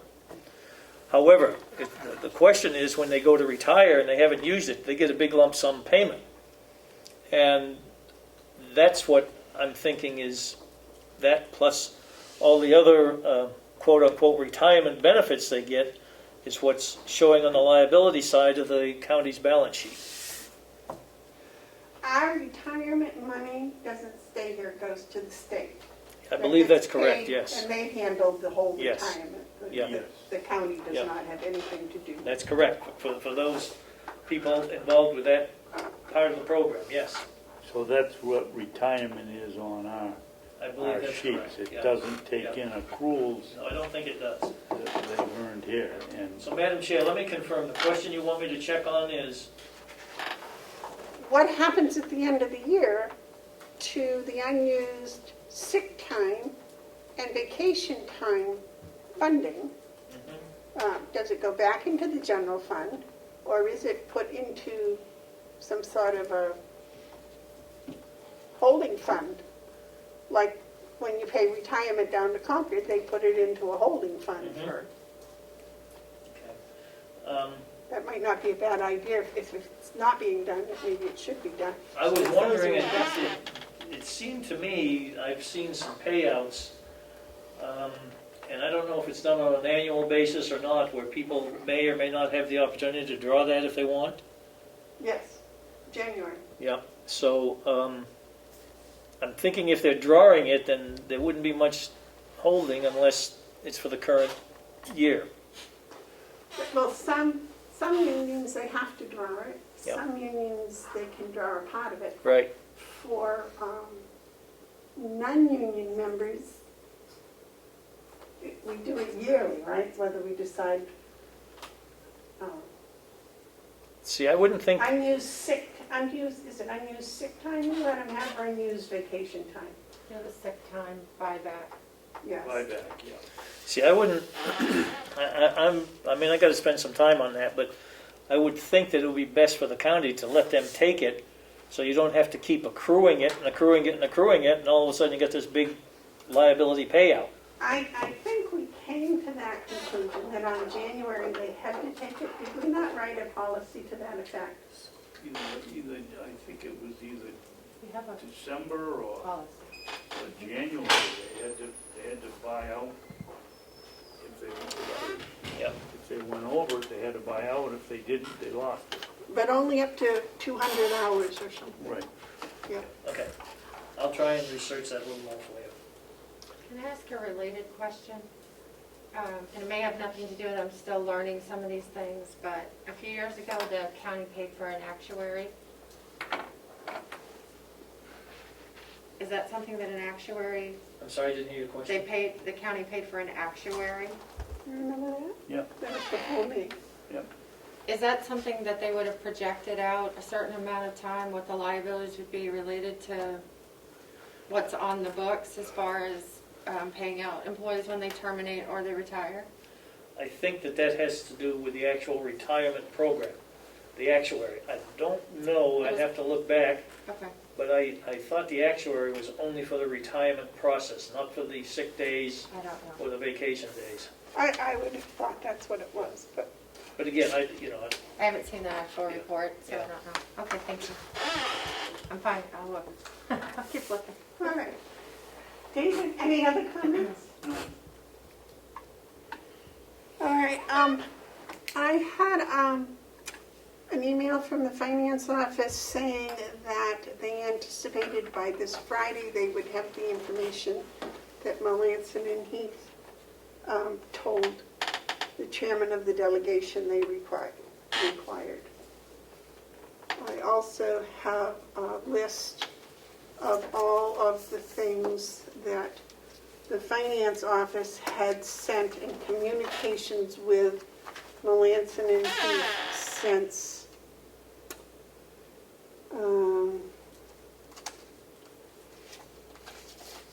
well, this printout happened to go back for several years, but I would think that this was something that started in May or June.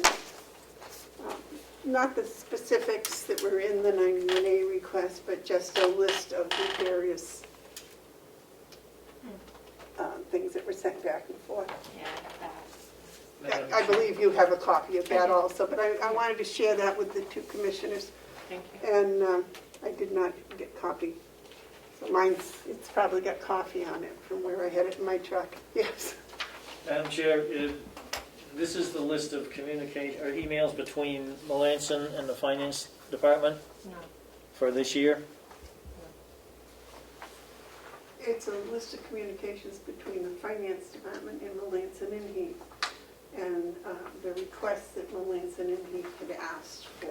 Because I had asked Melanson and Heath for a copy of that too, and they did not receive it. Well, I got this from the finance office, so I can photocopy it for you, certainly. Thank you.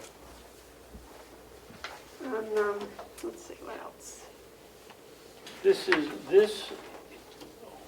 Madam Chair. Yes, Am I reading this correctly? These are all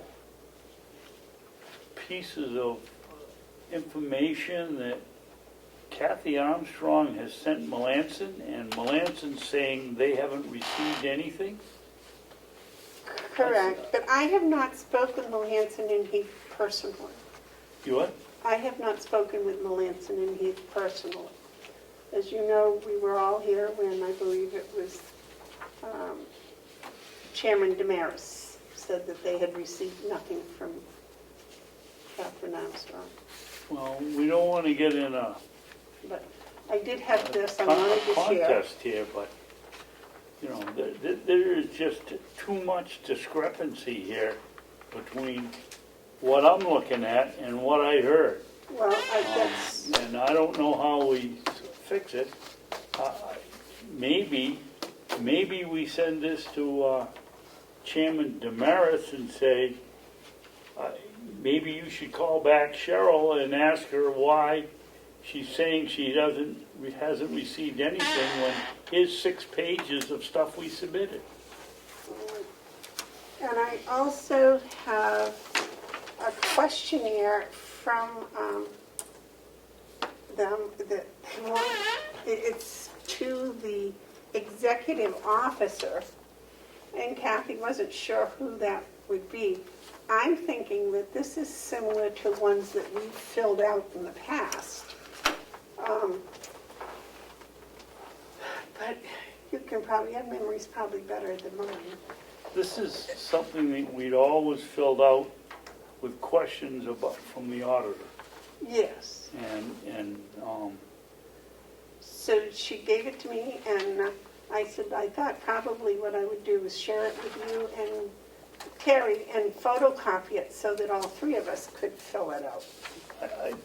isn't that what we did in the past? I believe it All is. three of us filled I out. believe Ken it gave is. it to us and we filled it Yeah, out. I believe it is. I don't, I see a lot of stuff here, but all the dates are 2019. I don't see anything here that has 2020 on it. I saw it 2002. Oh, I see it over here. Some of these, yeah. Yeah, that's what I'm saying. She just did the whole printout of whatever was on her thing. She was a little upset. And this was dated December 31st last year. Oh, no, that's for that year that ended. This doesn't have a date on it. But I will, if you want, I'll photocopy Oh, this one? all of that for you. What is this? That's a questionnaire that the auditors send to, Oh, okay. and usually I think David's right, I think it went to Ken and he photocopied it and the three of us filled it out. Yep. That's what I remember. So I will do that as soon as the meeting is over.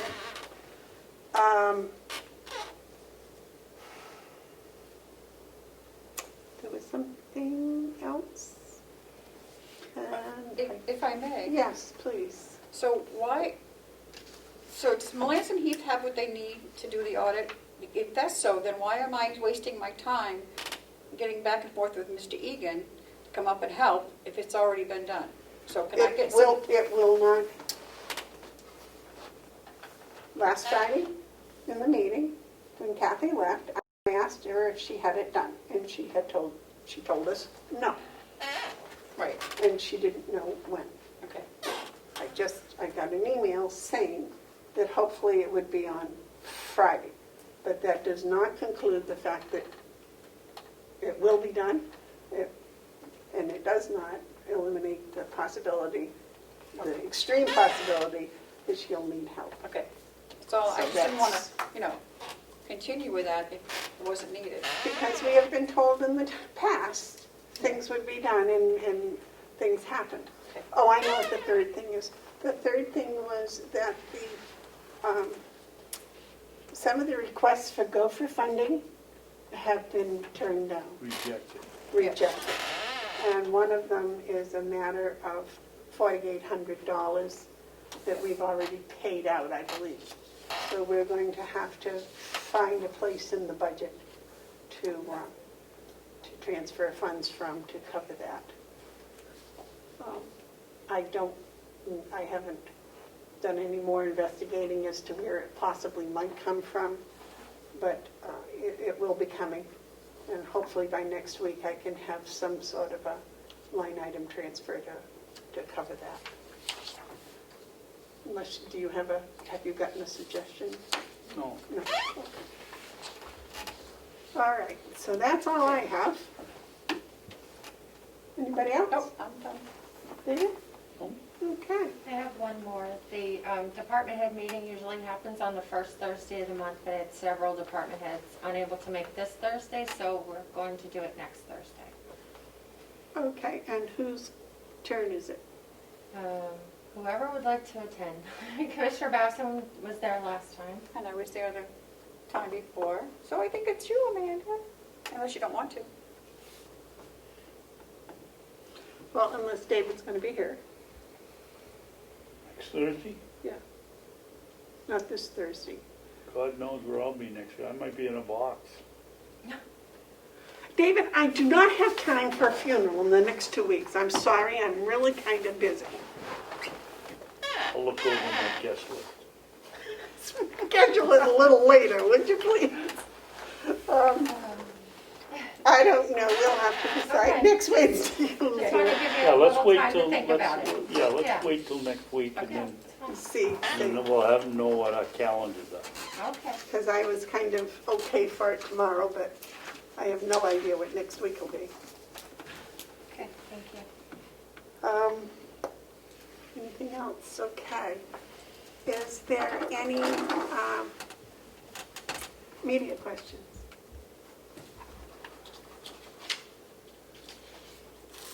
Is there any public input? Yes, Madam Chair.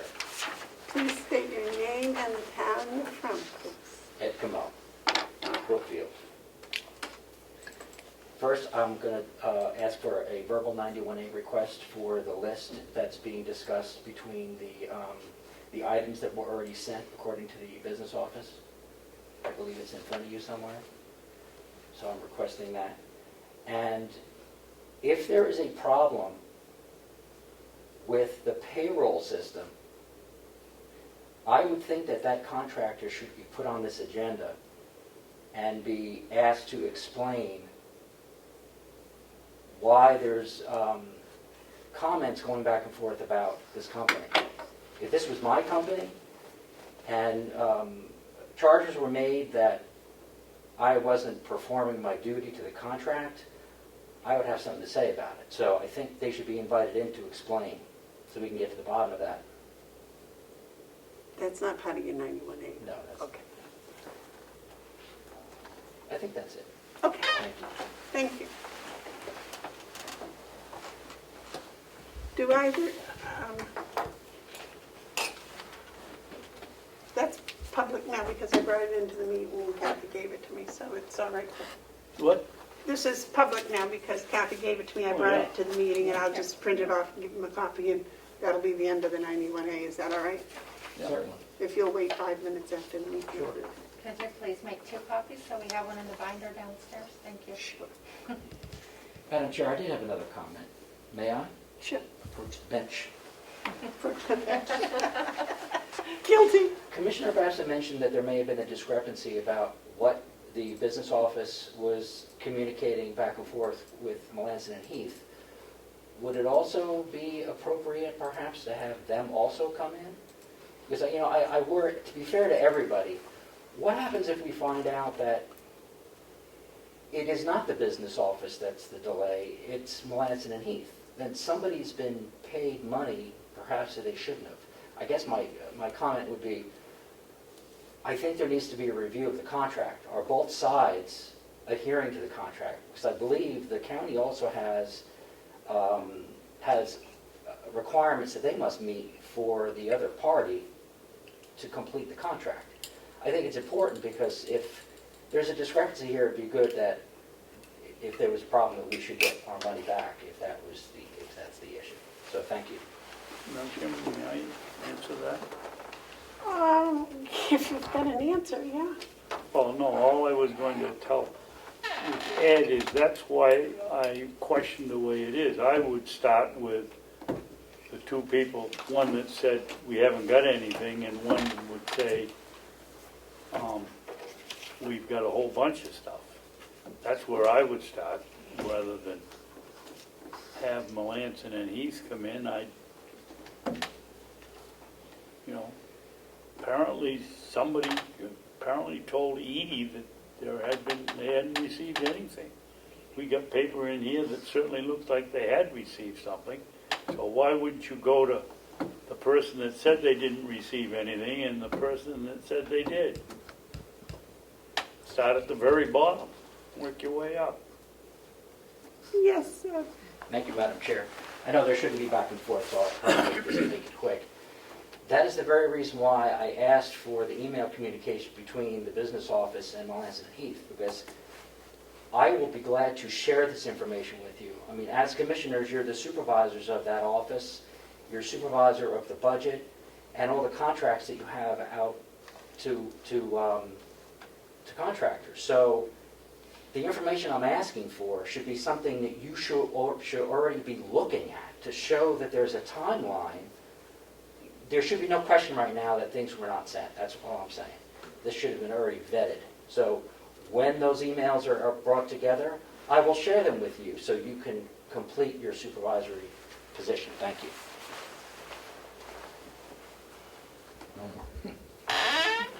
okay. If we are done, do we have non-public? Yes. David, would you read us And into I non-public? apologize if the cheat sheet hasn't been located yet. I actually forgot till just now to make a new one. Should we call it a cheat sheet? Yeah, well, So could you tell me what it was and Yes, put it up here and I'll read it? yeah. So, We gotta close out Zoom? So is this non-public, were you aware of this last Friday? I don't know if I So found it's out 2? Friday or Monday. It says you have a hiring, and then if you want to look at non-public meeting minutes to approve, that's the only other thing I have. If you don't, we can delay it. Hiring, David, whatever that is, I think it's C. So it's 91A:3, Roman numeral 2, small b, right? Is it B? Yep, it's right here. Hiring of members of the Where public. did our little list go? Somebody must have picked it up last week. Can you increase the size of this for this eye test?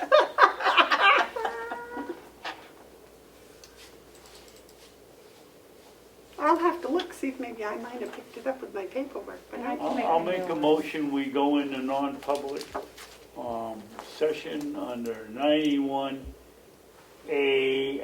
dash capital A colon 3. Where is it?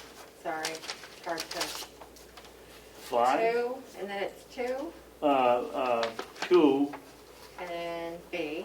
B, Roman 2, parentheses B, the hiring of any person as a public employee. And then we usually review non-public minutes under C.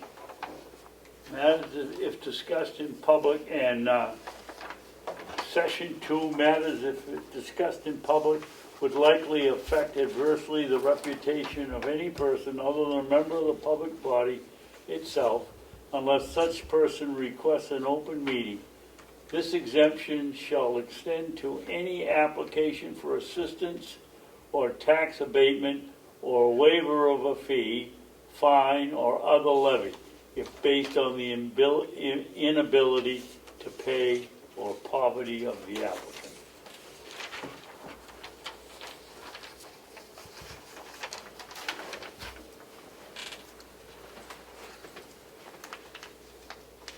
I'll second that.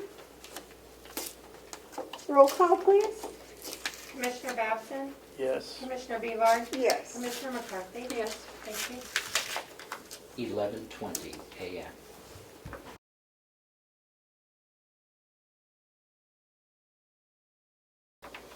Is that on it?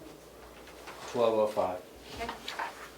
Go ahead, we'll have a, Okay. I make a motion, we come out of non-public and we seal 3, right? Session 3? I have, sorry, I lost track there for a second. Yes, 3. Do I have a second? second. All those in favor say aye. Aye. We are pleased to announce that we hired 2 new officers at the House of Correction. One is Daphne Sterling and the other is Nathan Wilson. Nathan, Wilson, thank you. yes. Is there any other business? If not, I'll wait a motion to adjourn. Second. All those in favor say aye. Aye. We are done.